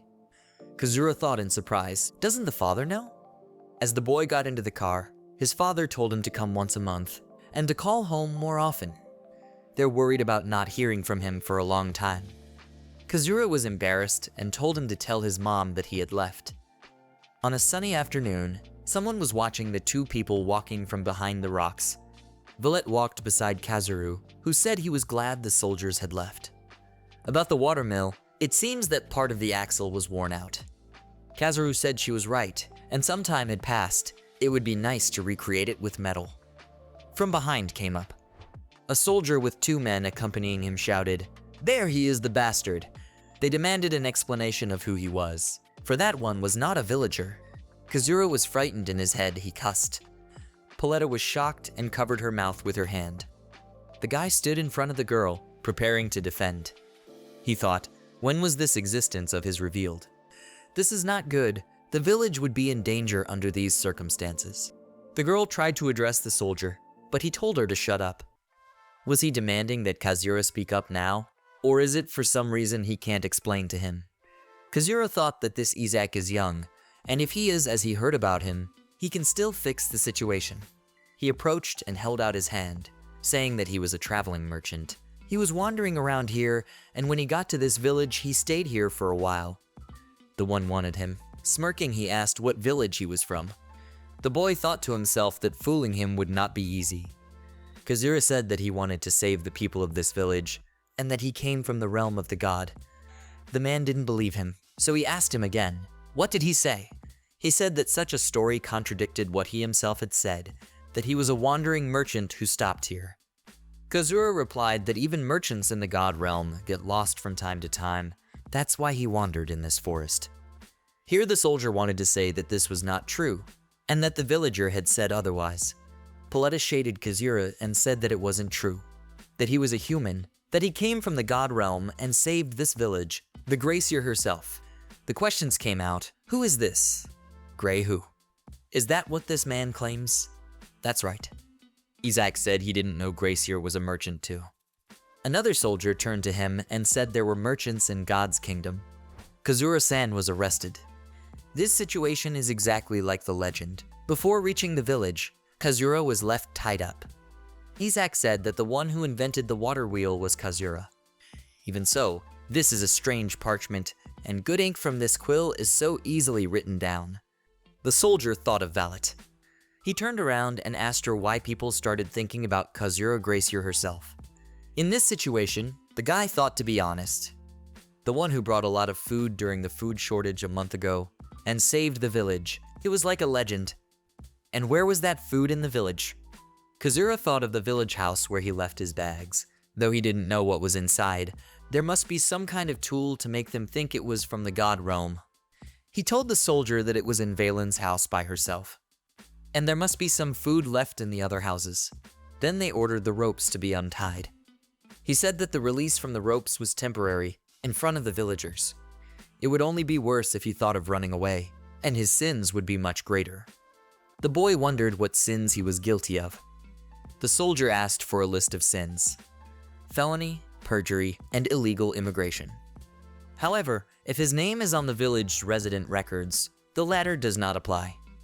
Also, if he is from another village in this country, a fine or forced labor punishment is imposed from illegal displacement. Kazura was surprised and thought that there were laws in effect here, contrary to his initial expectation. And he didn't expect to know them when he was arrested. So later the investigation continues in hysteria. Also, the soldier told Valette that everything would be alright. Kazura turned and asked, if he can prove that he is a Gracier herself, will he be innocent? He confirmed, if he proves it, he will be completely acquitted. But if it's a lie, if it's judged that he only took the name of a god and provoked people, it's equivalent to extreme punishment for having his tongue out of his mouth. Kazura interjected when his tongue came out, if he's lying. And that's pretty horrible, isn't it? Anyway, first, they will look around the village for the soldier to get his luggage from the god's country. The soldiers were chatting amongst themselves. The commander asked about the villagers and was told that everyone belonged to this village. The chief's house was being inspected by the vice captain. They were following the vice captain's orders not to be rude to the villagers. Havel seemed to have done an excellent job with his instructions. Isekai'd thanked them for their work and asked them to go back to the guards. The village is suppressed, but under these circumstances, it is possible an uprising to save it, thought Kazura. The commander said to go to the residence of the village chief and ordered to follow him. People saw them and asked if Kazura was safe. Kazura turned to the elder and said that his identity was most likely revealed as Gracier-sama, but he was not going to leave the village. The elder told the soldiers that he would explain later anyway and opened the doors of the house. Kazura pointed to the back of the living room and said he would show the various tools he had brought. The lad thought about Isekai'd having to admit that he was a Gracier. As they walked in, he thought about the fact that those who would receive the report would definitely not keep quiet. They would come up with some plan to use it. If he alone would just go back to Japan, what would happen to the villagers? He should settle things peacefully. In any case, he thought about trying to be recognized as a Gracio himself, and then think about it. There was a suitcase and one bag in front of them, and that was it? Isekai'd asked about the bag. Was it made of leather? Kazura said it was made of oil. He was asked what oil is, and he said it is like burning water in the realm of God. It is made by processing it. Isekai'd wanted to check the contents of the bag. So Kazura took it out and told him to see for himself. He took out a flashlight and turned it on. Everyone was shocked at what they saw. Kazura said that it was a flashlight for illumination, which adds a spirit of light to the cylinder, and what else is there? He lobbed canned food inside and said that they could be preserved for years in this condition and that they would not spoil. Still, it looks like we'll have to go hysterical, Kazura thought. Isekai'd had asked to show him the different tools, but there was still no conclusive evidence that he was a Gracier himself. Kazura realized that deep down inside they were doubting. So he stood up and asked to follow him. He wanted to show them something. They came to a forest where the guy said that this is the entrance to the god's realm, and that from here is the realm of the gods, and that no one could go forward. He called out to Valette, and she understood as she approached him. No one could believe it. The girl had disappeared. Kazura calmed down and said that she just went back to the entrance of the forest. Kazura asked to let Isekai'd do the same. Then he too would return to the entrance of the forest. But the Tom bowed on his knee and apologized. He also apologized for his subordinates, for they also followed his orders. In return, he said he would offer him his life. Kazura approached him and asked him what he was doing. He asked him to stop it, and said that it would really bother him if he took his life. He only said that the one was faithfully doing his job, and also his subordinates, to avoid the sins of people. The one seemed to cry. With tearful eyes, he said that however he treated him with disrespect and tied his hands with a rope. Such an act against God is not easily forgiven. Kazura thought that Isekai'd was a pain in the ass. He played along and told him that he forgave him for all his sins by putting his hands on his armor. His assistant also bowed and said it was okay to go hysterical, also apologizing. She said that the current situation in Arcadia is widespread famine and countless people are suffering everywhere, and begged Kazura to save them. Kazura thought that of course it would be so if the god of benevolence and harvest appeared in the midst of this state. Isekai'd said that the family and lords have already tried various means, and here Kazura interrupted him and wanted to ask what is the census. About 2 million people and about 450,000 for the territory of Asteria. Kazura thought that it was too much for him. His ability to save everyone directly was not very likely. Human problems should be solved by humanity's own power. However, what would happen then? But then what happens? Havel has been told to watch his language, that he says such things. Kazura said he never said he'd leave them. He would tell them how to increase crop production and how to make spectacular tools, as well as advise them on other matters that needed attention. The 2 soldiers that kneeled before him with shining eyes called him Gracier Most. Kazura said that he had conditions. In the future, anything he does for the village of Graisai, he will not tolerate interference and will limit aid. If the village or its people receive any unfair treatment. The soldiers asked him, give special favorable treatment? Kazura said that there is no problem with fulfilling normal tax obligations under normal laws, as long as the villagers are not forcibly migrated with the knowledge he bestowed upon them. Isekai'd said he understood him and that he would directly communicate the position to the Lord. The aide also said they would honor his wishes. Kazura thought that it would be troublesome to help the country, even though it was small, but still it was better than having the villagers accused of a crime. Kazura told Paletta that they would have to say goodbye for a while, assuring her that everything would be fine, but Valletta said she would go with him. Kazura wanted to object as Isekai'd said that if she wanted to go with him, it would be easier to understand the current situation and that he thought it would be better for the villagers. Kazura agreed and said that he understood them. Isekai'd ordered to remove the soldiers when returning to the village. And if anyone asks, just tell them that a noble from another country was on the verge of exile, and one should be careful about returning to the Hysteria. Kazura thought about not having to report something personal to the Hysteria. Obviously, the existence of the Gracier would be kept secret from the soldiers. It would be troublesome if rumors spread. Going in to get things at the house, Kazura said that tools and canned goods were a must. Besides, he just needed to bring it all. Paletta said that it would be better to send the unnecessary things to Japan, since there was a possibility of sending them back and taking the remaining luggage. Kazura said that if they both aren't sure, it's better to do that. And after all, Kazura still didn't know what was inside the luggage. Kazura was surprised when he opened the luggage and asked, "What is it?" It is a special leather glove, has a metal plate on the other side. Where did all this come from? What a damn old man, thought Kazura. He realized that his father knew this door he asked about very well. Paletta looked at the sword and said it was very well preserved. Paletta asks Kazuru, when he leaves for Hysteria, will he be able to go back? She's sure they would definitely ask him to teach them the technology and not just the water wheel. If she were in the Lord's position, she would definitely try to keep Kazura within arm's reach for as long as possible. Kazura said that everything would be fine, and he could just use the absolute power of a god to come back. That's for sure. The girl said that in that case, she should be ready. Kazura and Paletta was escorted out by the entire population, He was to meet the Lord and give him wisdom. He assured everyone that it was not against his will, and that he would surely return, and that he would be accompanied by Valen and Valetta's sin. Just then he was called by a boy who was crying.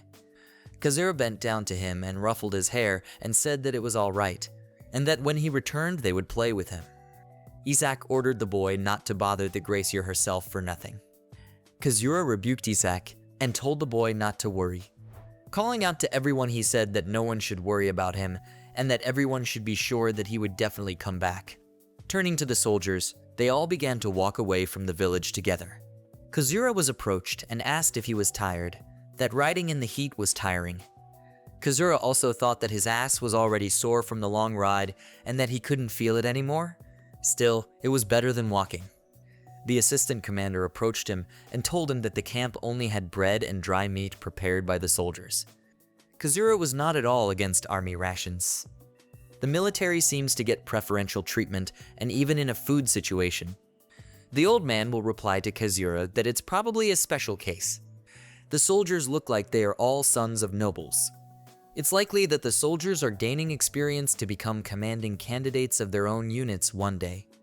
Also, the old man said that he thinks that Isekai'd and Hywel are higher ranked nobles after all. Their skill level isn't too high at the moment. They are like new recruits, only with a noble name. At a closer look, Kazura pondered that there is no one older than him, including Isekai'd. Isekai'd approached and apologized for waiting. The canopy tent was already prepared for them. They were led into the spacious tent that was set up where they had both a bed and all the furniture they needed. Amazingly, they were told that food would be ready soon. Kazura noticed that it's quite comfortable, but if they're carrying such a tent, no wonder the whole carriage is packed. It looks like they can rest during the night, so they were asked not to worry about it. Kazura looked at the table where the army rations were. Even so, the elder said that they didn't think about having such a feast during the food shortage. But Kazuru smiled and said that they would be considerate of them, and it would be better to eat. With difficulty, he was able to split the bread into 2 pieces and asked if it was too hard. Paletta asked if he needed help. Barely chewing it, Kazuru thought that this is not the hardness the bread should have. Looks like they make such zleb like in the Soviet army. The soldiers discussed the road and said that the march is still lagging behind. And they will arrive in Hysteria the day after tomorrow, just before sunset. Poor maneuverability of the arrangement, isn't it? As these duties are usually left to followers and slaves. Some of them lower aristocrats don't have a problem, but it's an ironic story for them because they're better than the average middle-class aristocrats at regular training.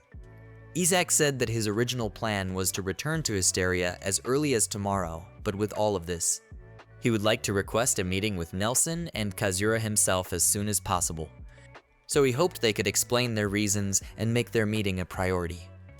Hywel said that in that case, would Isekai'd allow him to graciously offer hospitality at their Rusin family home? After all, wouldn't he be busy with unpleasant business once they arrived? Isekai'd replied that in lieu of her, his house could also fulfill this role. But of course, as far as amenities were concerned, wouldn't he be busy after arriving at his house? Hywel replied that he could personally escort the Gracio herself, which would be convenient for Isekai'd, since he could give instructions to his men directly. But Isekai'd replied that the latter had his own point of view, and that the latter could not afford to be carelessly distracted. Hywel sighed, but Isekai'd said that he should tell Gracier the very content of the discussion. It was night when Kazura, Paletta, and the elder arrived at the castle. Kazura was surprised that there was nothing but mansions and wondered what the center looked like. Paletta wondered if it was really okay that she and her father could stay with Hywel-sama. Hywel opened the gate and said it was okay, and showed off his mansion. At the entrance, they were met by a maid who greeted Hywel. He asked her if she could prepare a bath and dinner since he had brought an important guest. The maid agreed. When the 3 entered the room, they saw a basket of fruit on the table, and the old man told them to stay in such a room because it would make a good impression on them. And it's all just for them. Kazura said they could build a good relationship. He didn't think there were any disadvantages to this situation. After tasting the fruit, he said it was very tasty and was worried about not eating Valen's share. But he said it was all right, it was dinner time, and he wouldn't turn down the opportunity to dine at a nobleman's table. Paletta chuckled that even before dinner Kazura wanted to eat canned food, and that it must have been hard for him to ride. Kazura replied that he was much more tired than he had imagined at first. Perhaps it would be better to just take a walk. Kazura said that he wanted to ask something they would talk about at the meeting with the Lord, and that he didn't mind if the two of them answered all the questions honestly, except that the villagers' strength increases after eating it. He also asked for silence about the nutritious drinks, as they might need them as negotiation material. So he figured that was the minimum he wanted to hide. There was a knock. In came the maid who said the bathroom was ready, and called Kazura herself to start. Kazura agreed, and she asked him to accompany him. The maid said that without the slightest delay, he would need to take off his clothes, and that she would help him with that. Kazura was embarrassed and thought, is this really normal? Just then, a pumped-up man with a bare torso appeared in front of him holding tongs and smiling. Kazura didn't even have time to say anything. The maid wanted to take them off, but the guy grabbed them and said that he could do it himself. The maid smiled and said she understood and would prepare a change of clothes for him while he took a bath. Then the door slammed, and he was left with a man who smiled broadly and asked him to trust him, saying he was a certified handyman. And now he should have shaved his body, except for his armpits, though he immediately visibly changed his mind. Kazura quickly replied with a refusal, which upset the man. In the hallway, Hywel was talking to Nelson. Hywel said that 4 soldiers would be ready by noon tomorrow and also counted on the farmers. Nelson asked for the best food and hospitality to be prepared, and asked if this farmer could really be an incognito noble or something. Hywel said it's just an ordinary farmer you'd find anywhere. He also said he was counting on Nelson's arrangement. One more thing. Hywel asked about his father and older brother not coming back for another 5 days. Nelson answered him that around that time, they should be near the Gregorian territory around Asteria. Kazura's door was opened, and in front of him was a huge table with all sorts of different foods. He was invited in and told that they had prepared as much as possible for him and asked to sit down. This is awesome. He had never seen such an extravagant feast. There was no need to restrain himself. In that case, he took up his fork. Kazura tasted the roast beef, peppered meat, and said that it was just a delicacy. Hywel replied that he was glad it suited his tastes, and asked to eat as much as he could. He turned to Kazura asking for a favor. Would he please let him know if Kazura needed things or people during his stay in Istria he could trust that would be of use to him, both commercially and aristocratically? Embarrassed, Kazura thanked him for the generous offer. Hywel pounded his fist on the table and said that no thanks were needed and that he was always at his service. When he came into the room, he said he was full of food. It was unbelievable. Paletta asked him if there was nothing wrong. Kazura said his stomach was acting a little strange. Paletta gulped and asked what's wrong. Is he in pain? Kazura said it's not that simple, and that he's hungry enough that his vision is spinning. He said that as long as he hasn't eaten, in fact since yesterday, he hasn't felt satiated. He tried to get up saying he needed to eat some fruit and fell on Paletta, who managed to grab him by the shoulders. She called out to him. He apologized and said he was feeling a little confused. He was asked if he was all right. As if opening his eyes, he looked at his hand and asked what was going on. He remembered that it was the same as then. He told Valletta that he could see now. He thought it was hypoglycemia and picked up a can of peaches. Opening them, he started eating them quickly, remembering that when the corporate slaves kept overworking and not eating food, they had the same symptoms. It was a sign of blood glucose levels dropping extremely low, causing weakness and shaking in his arm. Since it's often on an empty stomach, Kazura thought it should be normal now after a can of peaches. He looked at his hands and thought that his condition was back to normal. It's just a theory, but food in this world contains very little nutrients. If that's the case, then he hadn't eaten food from Japan for 3 whole days, becoming clearly malnourished.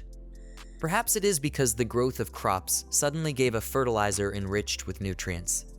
Except that, like the villagers, people in this world have tremendous physical resistance. Life can be sustained even with minimal nutrition, and without a fuel-efficient alternative. Living things here live beyond the limits of common sense. Or maybe the food in Japan and fertilizer just have a special effect in this world. Kazura thought about how much he didn't know about this world. All the things he bought were just ordinary commercial products. He was approached worriedly, and he replied that he was fine, just thinking about it. Night in the castle. The Lord interrogated Isekai'd, who showed up again. He answered him that the Gracier himself had shown up in the village of Gracia. There was a pause. Was it the god of benevolence and harvest? From the legend? About a month ago, the village received a large amount of food aid. The crops were blessed using the waterways that flowed from the river to the village, using a device that pulled the water out of the low riverbed and advancing the flow. Villagers continued to be supported with unknown tools and knowledge. Nelson clutched his head and incredulously affirmed that Isekai'd had seen the Gracier with his own eyes. Isekai'd said they would like to meet him in person first thing tomorrow morning. Nelson interrupted and said that he couldn't seriously say who the Gracier was himself, and that he was joking. A look of determination came over Nelson. Nelson said that he couldn't have met him so soon. Although it's a different story if he comes to Hysteria. It can't be. Gracier is currently living with the Rusin family. Isekai'd would have initially brought him to his home, but speaking of a confidential matter, Nelson replied that in that case they would set up a meeting tomorrow.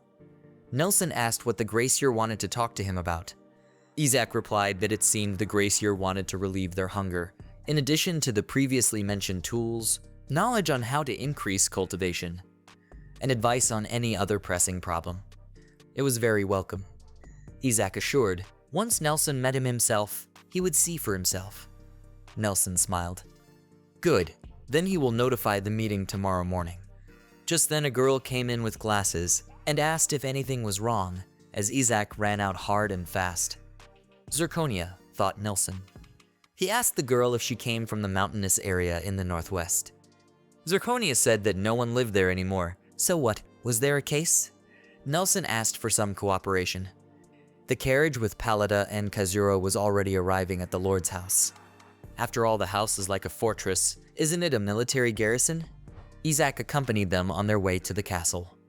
It seemed to be a residential area, the facilities looking remote from the outer area. Isekai'd knocked, and introducing himself said he had brought the man he had spoken of last night. The door opened. Kazura was confused and anxious. Nelson stood right in front of him. Behind Kazura, Valen and Paletta were similarly introduced as his daughter. Kazura replied to Nelson that it was a pleasure to meet him. The Lord also introduced himself as the commander-in-chief of the Arcadian army in the Istria region. The woman similarly bowed and introduced herself as Zirconia, the Lord's wife. Also his deputy as commander-in-chief of Arcadia, and said that they greatly appreciated their support. She would really like to hear their advice on armaments, if those were okay with it. Kazura didn't understand what was going on and Isekai'd interjected. Nelson herself and even Zirconia? What's the big deal here? Kazura answered them that matters in agriculture are one thing, but military matters are out of his purview, and said he was unlikely to meet their expectations. The reaction of both of them was strange. Kazura asked them to describe the state of affairs that needed help, and by their explanations they would prioritize. With the Gracier's support, no doubt the reconstruction of the area would go smoothly. But before they start, Nelson has a request for Kazura. Nelson said that Kazura has items they've never seen before and asked him to show them. Kazura replied that he didn't mind and asked Isekai'd to bring his bag. Nelson's wife watched intently as the guy pulled out the strange items. Now Kazura asked what to tell them. They stared at the flashlight and Kazura picked it up. He started to show how it works. It works by the spirit of light inside. It produces no heat, and it shines in all directions.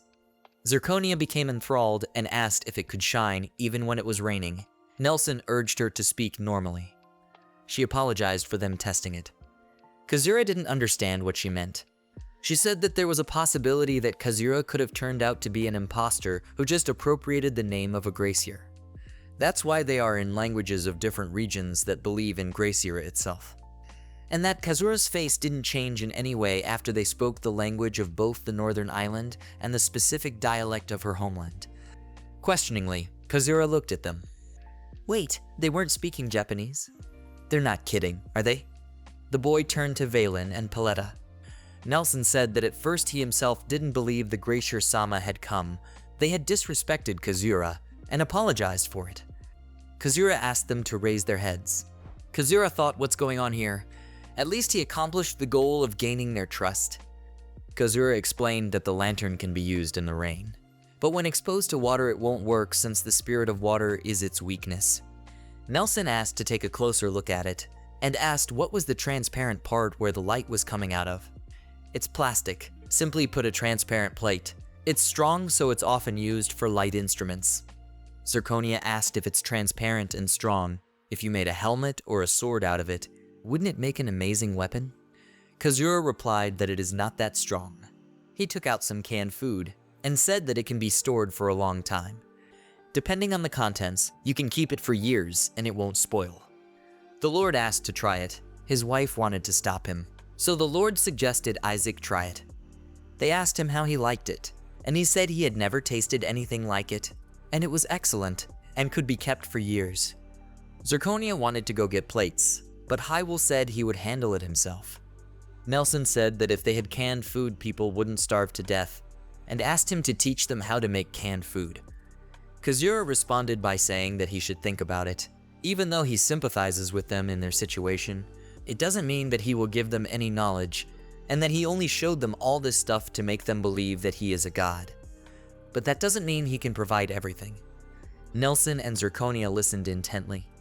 He thought about the fact that he should not take the knowledge of technology lightly. Kazura wanted to start explaining the new tools. He took a lighter. Nelson and Zirconia tasted the food and said it was delicious. Nelson asked for his wife's papers and for Isaac to help him bring them. He told the guests that the materials they would see about their territories were under a top secret glyph. So he wanted to hint at the old man and Paletta. Hywel said they could use another room, and would that suit Kazura? Hywel turned to Havel and said that he would keep his promise to Kazura. Nelson questioned about the promise. Kazura said that when Havelson asked for help for Arcadia, he said he didn't want any interference and would stop any support if the villagers were mistreated. Nelson said he understood and that he would keep that promise, and asked to escort Paletta and the old man to another room. Kazura tried to understand the papers and Nelson narrated.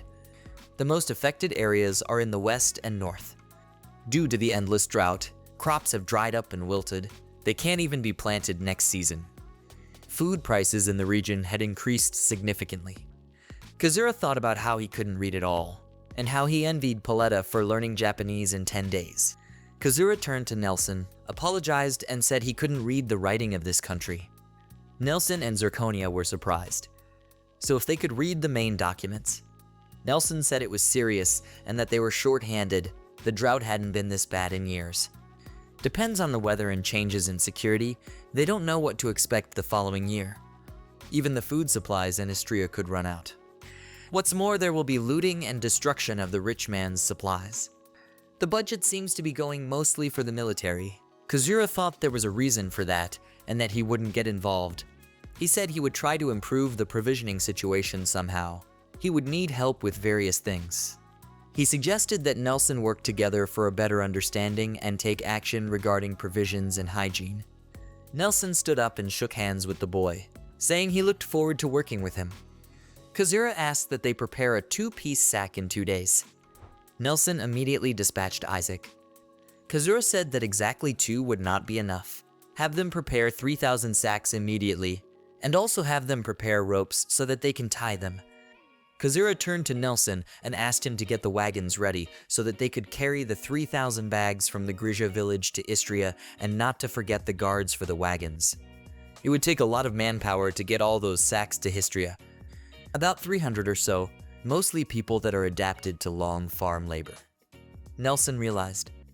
Zirconia wanted to leave saying she had a meeting to go to, but Kazura put a hand on her shoulder and offered to sit a little longer.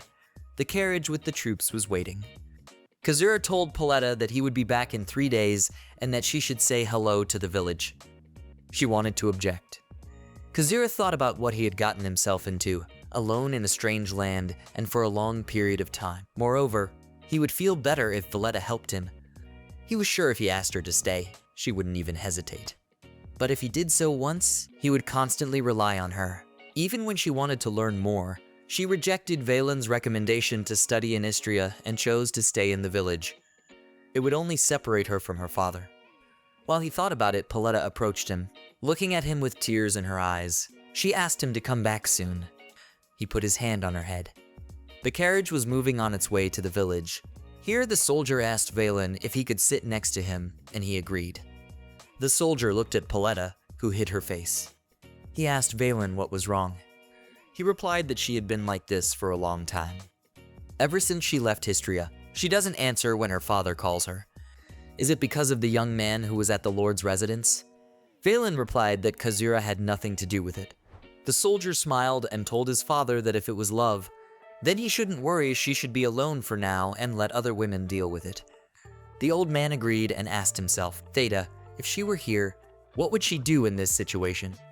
Apologizing, the soldier asked if his wife was in the village. But Valen replied that 4 years ago on a hill near the border in the last battle. Before he could say anything, the soldier interrupted him and said that he had also lost his younger and older brother there in that battle. Kazura, meanwhile, and Hyrule approached the settlement. Kazura asked if this was the big river where there would be a flooding. According to the map, the water will come from the area and the building where the flooding has happened before. There's a couple other places, but it looks like the flooding is more on the tributary side of the tributary than the main stream. Although there's a lot of soil there now. Kazura asked to see the details of the letter about the riverbank construction. He replied that he would ask Nelson himself later, as his powers are limited. Kazura asked Havel to turn away for a short time, after which he took a photograph of the settlement and allowed him to turn back. If it's true, the whole Ansible and the rivers. It would need to be carefully planned, so detailed pictures would be needed. Kazura offered to go down to the river as he wanted to examine the bank carefully. He needed to look at the previous flood areas and if there was time, he could look at the rest. At night, they returned to the castle. Kazura was sitting at the table and Nelson was standing beside him with his report. Nelson addressed him, saying to avoid the confusion caused by his identity, for the Gracier himself becoming a public knowledge, it would be better for him that Kazura should say that he, as a friend of Nelson's, was staying with him. Kazura said he was fine with it, so he could walk around more freely. That way, it wouldn't be unnatural, and Nelson asked if he could call him Kazura from now on. Kazura replied that there wasn't even a need to use himself, in which case could Nelson be called the same. But the latter replied that it's fine as it is, since people might find it hard to refer to Kazura. Kazura said that regarding the construction documents that are now summarized and maps of the surrounding area of Istria, he would like to borrow them for a while.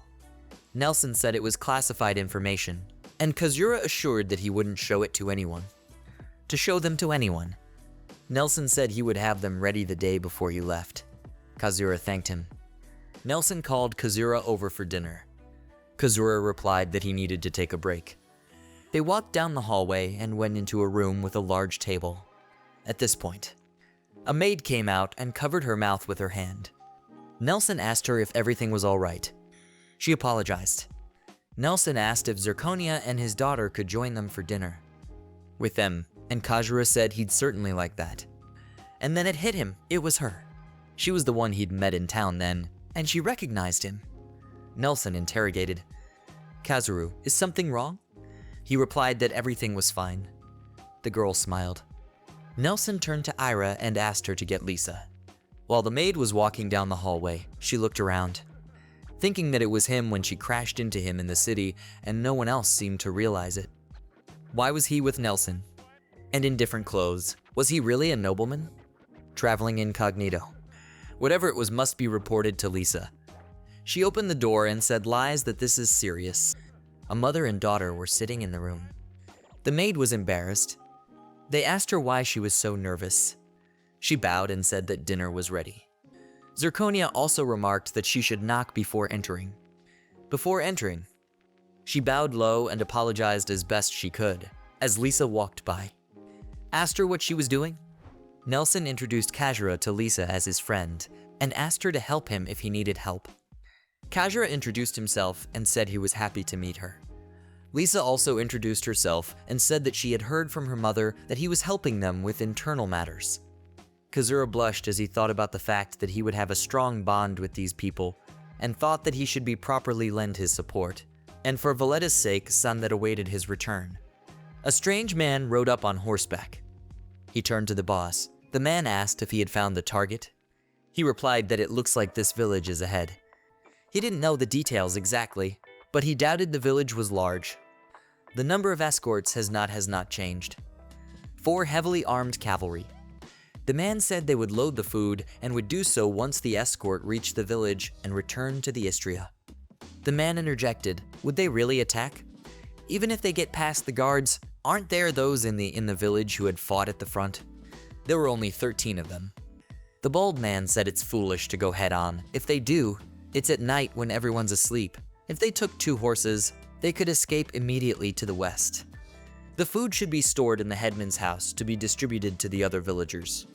The other man said that in that case, he should follow them until they arrive and check out the biggest house. The bald man angrily pointed out that the food was the most important thing, but if everything went smoothly, we could chase women. Having also said so with the hope that they would find a couple of young ones there. But for now, everyone rest. Paletta was sitting on the floor in the middle of the house. When something creaked, thinking it was Kazura, she jumped up happily and ran to open the door. In front of her stood a tall, bald man with a sword. The girl was very frightened. The man ordered to kill everyone still awake. He noticed Paletta as she fell to the floor in terror. He grabbed her hand. Paletta started calling for her father. The man completely restrained her with his body and said he'd try her first. The bald thug holding the girl appealed to her that he would make it quick and she wouldn't even feel a thing. He was about to touch her neck with his tongue when there was a scream from outside the door. Now what? Then the doors opened as 2 thugs screamed and told him there was a man in there. But he didn't realize what had happened. An old man, covered in blood and carrying a sword, showed up. When he saw Valletta, he shouted what those bastards had done to her. But the bandit squeezed her throat and told her not to take another step or he would kill her. Valletta squeezed his hand tightly and it broke.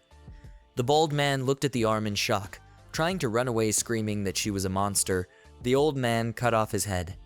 Valletta started coughing as the old man came over to her and asked if she was all right. The bandit shouted to the others to wake up everyone in the village.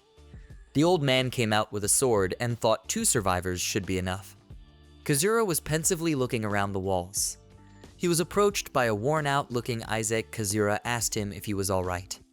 The man greeted him and said he had forgotten about him. Kazura thought it was just like in the company when a customer or boss gets angry and the newcomer gets a beating. He asked him to wait for a moment. Kazura put the kettle on the table and invited Isaac, asking if he likes tea. He said it was impossible for him to drink tea with Kazura. Kazura asked if he was on a break right now, and asked him to sit down and talk. Isaac sat down with tears in his eyes and said it was delicious. Kazura asked him if preparing the bags was that difficult. Isaac said that they have already given orders in the city to finish tomorrow, so that's not why he's depressed. Kazura thought for a moment. That herbal tea and scented candle effect works too well. A calming effect. Kazura said he would like to know what the material between the blocks was. Isaac said it was a mixture of gypsum and sand, and if he wanted details he could ask the aristocrats. Kazura apologized for loading him up with work and asked if he knew about lime. He replied that it was a white substance that was used against insects under the floor panels. He also said he would prepare it immediately, and even more. He would find out about the insect repellent. Kazura said it was fine, and to put the insect issue aside. He thought of the fact that there was no mortar here, and that if there was lime, it could be made. Isaac said to tell him everything he would need in his work. After all, from now on, Havel and he would be assigned to his assistants. He asked to use them as an extension of his own hands. Kazura wondered and thought about his subordinates. There was nothing wrong with this train of thought as it seemed to him. Isaac knelt before him and said that from now on, he would protect him no matter what it cost him, and that he looked forward to their future work. Just then he was loudly called out. Grizia village. Kazura exclaimed if Valet-san and the others were all right. He was told that no villagers were injured. After the night attack of the bandits, the situation changed drastically because of the numbers, with the villagers managed to capture even 3 alive. Zirconius sternly asked, 13 armed bandits, completely wiped out? And without a scratch? The soldier replied, yes, and also when they arrived at the site to confirm, by the time they arrived, it was already over. He was told that the bandit's death was instantaneous with a single blow. Kazura replied to Zirconia that he was heading back to the village immediately and ordered Isaac and Havel to make quick preparations. While everyone was getting ready, Kazura sat in his thoughts. Was he right to leave the village? Or was he thinking narrowly? But when the country needed help, how should he have behaved? Isaac came to him and told him the preparations were complete. Hywel invited Kazura to enter the wagon. Hywel ordered Marie to be ready to go, and that she would take another wagon. In her, Kazura recognized that maid. She bowed to him. Kazura asked if it was okay if she went with them in the carriage as a servant. Isaac said to climb into the carriage and not to be too rude. She looked questioningly at Isaac and Kazura.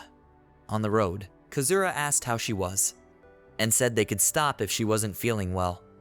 Enduring the motion sickness, she said she was fine. Kazura went through her bags and found some motion sickness medicine and gave it to her. The servant wondered how she in her position could get medicine from him. He gave her a soaked napkin and offered to breathe on it. The maid apologized for burdening him and took the napkin. Kazura thought sadly. He thought that was a good job, Havel-san, so that's what Mary is for. Kazura reached the village and started to question everyone, how are they? That's when Valletta ran out. Kazura bowed and said that he was very glad that everything was fine. Although the village hadn't been attacked so far, they were still just as careless. In the future, they needed to figure out how to defend themselves. Besides, as the old man said, Valletta thought of a few countermeasures. They were curious about Kazura's opinion, so he was invited to enter the house. Kazura looked at the sketch with the watchtower. It looks like it will be built like a fort. If that's the case, then attacks won't have to worry about anymore.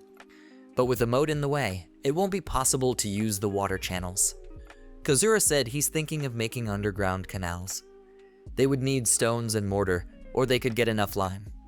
Kazura said he would buy it in Japan and have Valletta use as much as she needed.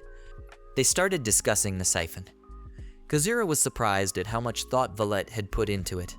She thought about making a faucet out of bronze. She asked, would it be bad to use the knowledge from it? Kazura marveled that they were really already making faucets. Nelson and the others would be fine since he had asked them to stay out of the village's affairs. There were still things she would like to try out. Kazura asked her what it was, a steam engine. Kazura was very surprised, but the girl said she was joking. She would like to make a machine that uses the rotational force of the wheel, a sawmill and a mill for starters. If she needed any materials, Kazura asked her to contact him and he would prepare everything. She thanked him. But Valletta said they would make the parts themselves. It would be a good lesson for them. Valletta apologized for the floorboards on the floor that didn't rub off the stains. Kazura embarrassedly hurriedly said that it wasn't about that. And did the fight get as far as here? Valletta said as soon as she heard the sounds outside, and then she was interrupted.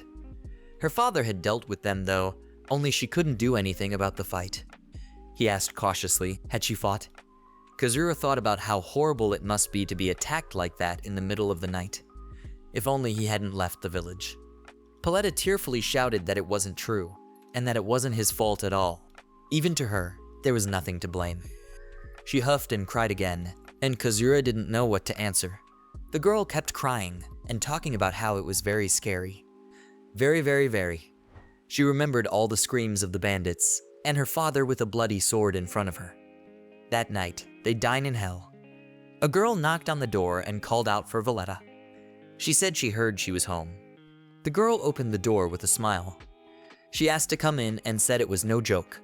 The girl looked around the room. She wondered if Valletta had asked about the Kasura-san. From the open window of the house came, that's how it was.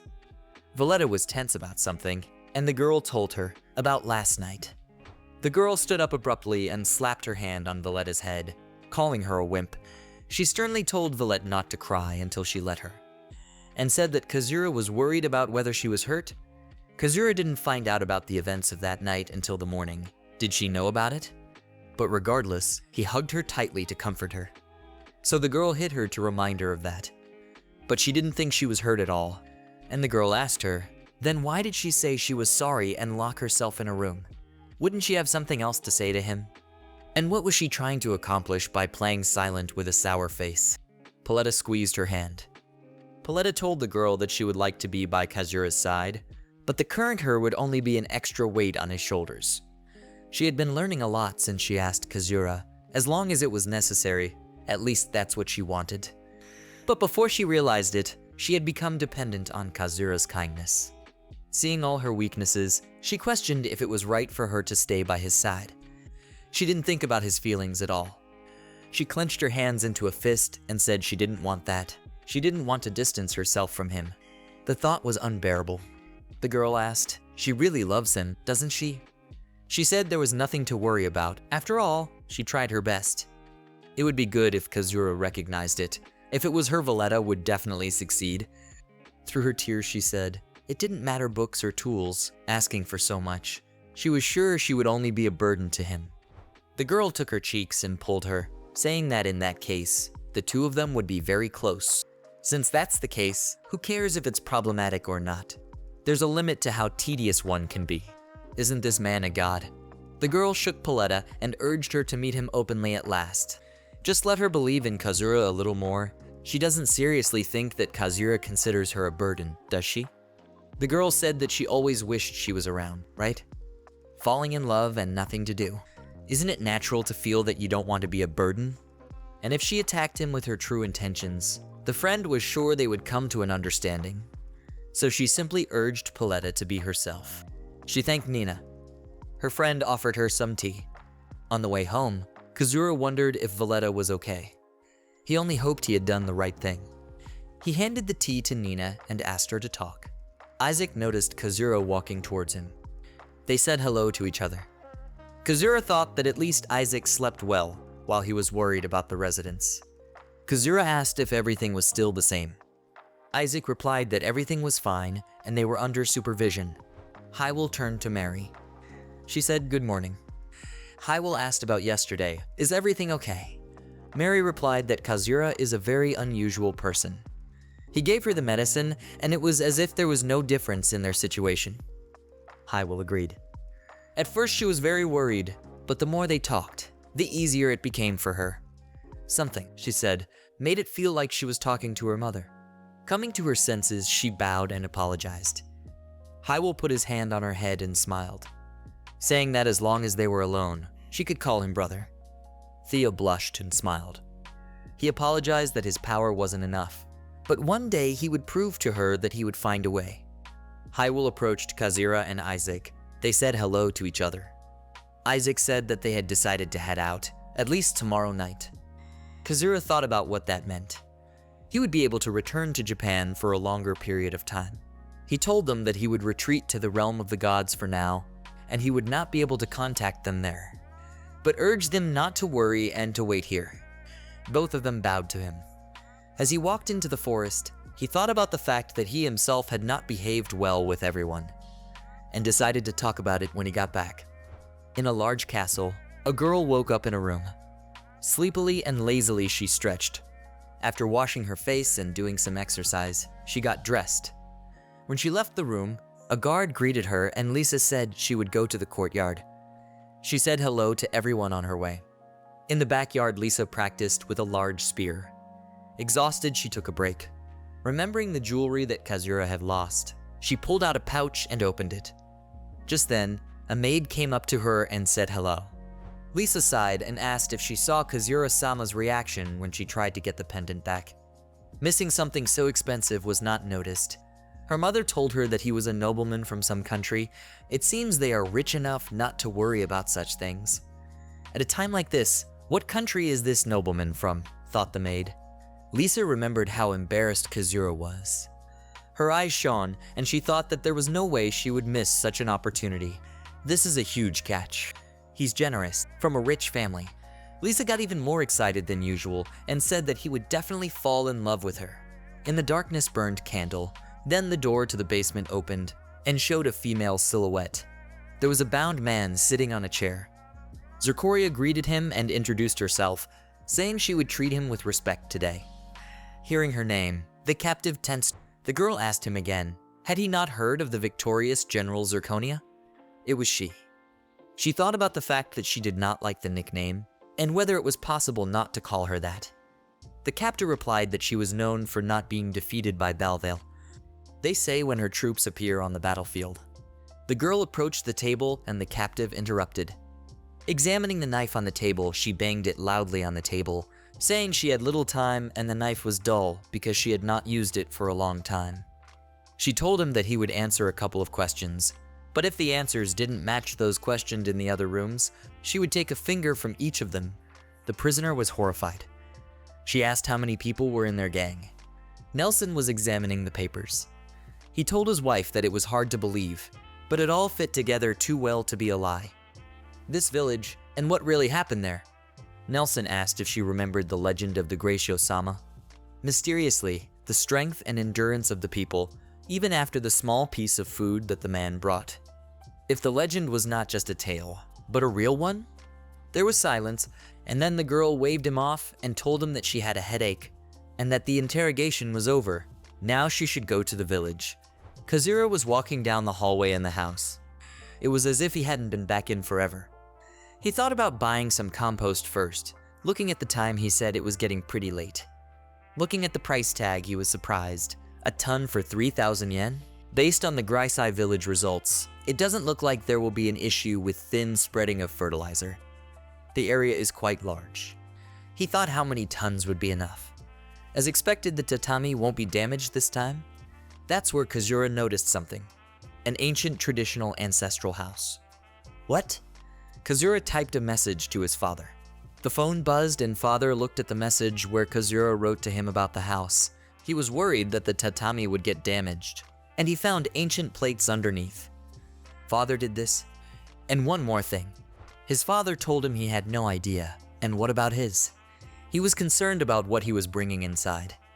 The mother approached the father and asked if it was Kazura. Oru said it was not a call, but a message, that Kazura was just worried like him. Mother told him that it would be nice if Kazura wrote to her once in a while. Then father thought, this guy, what is he planning to bring there?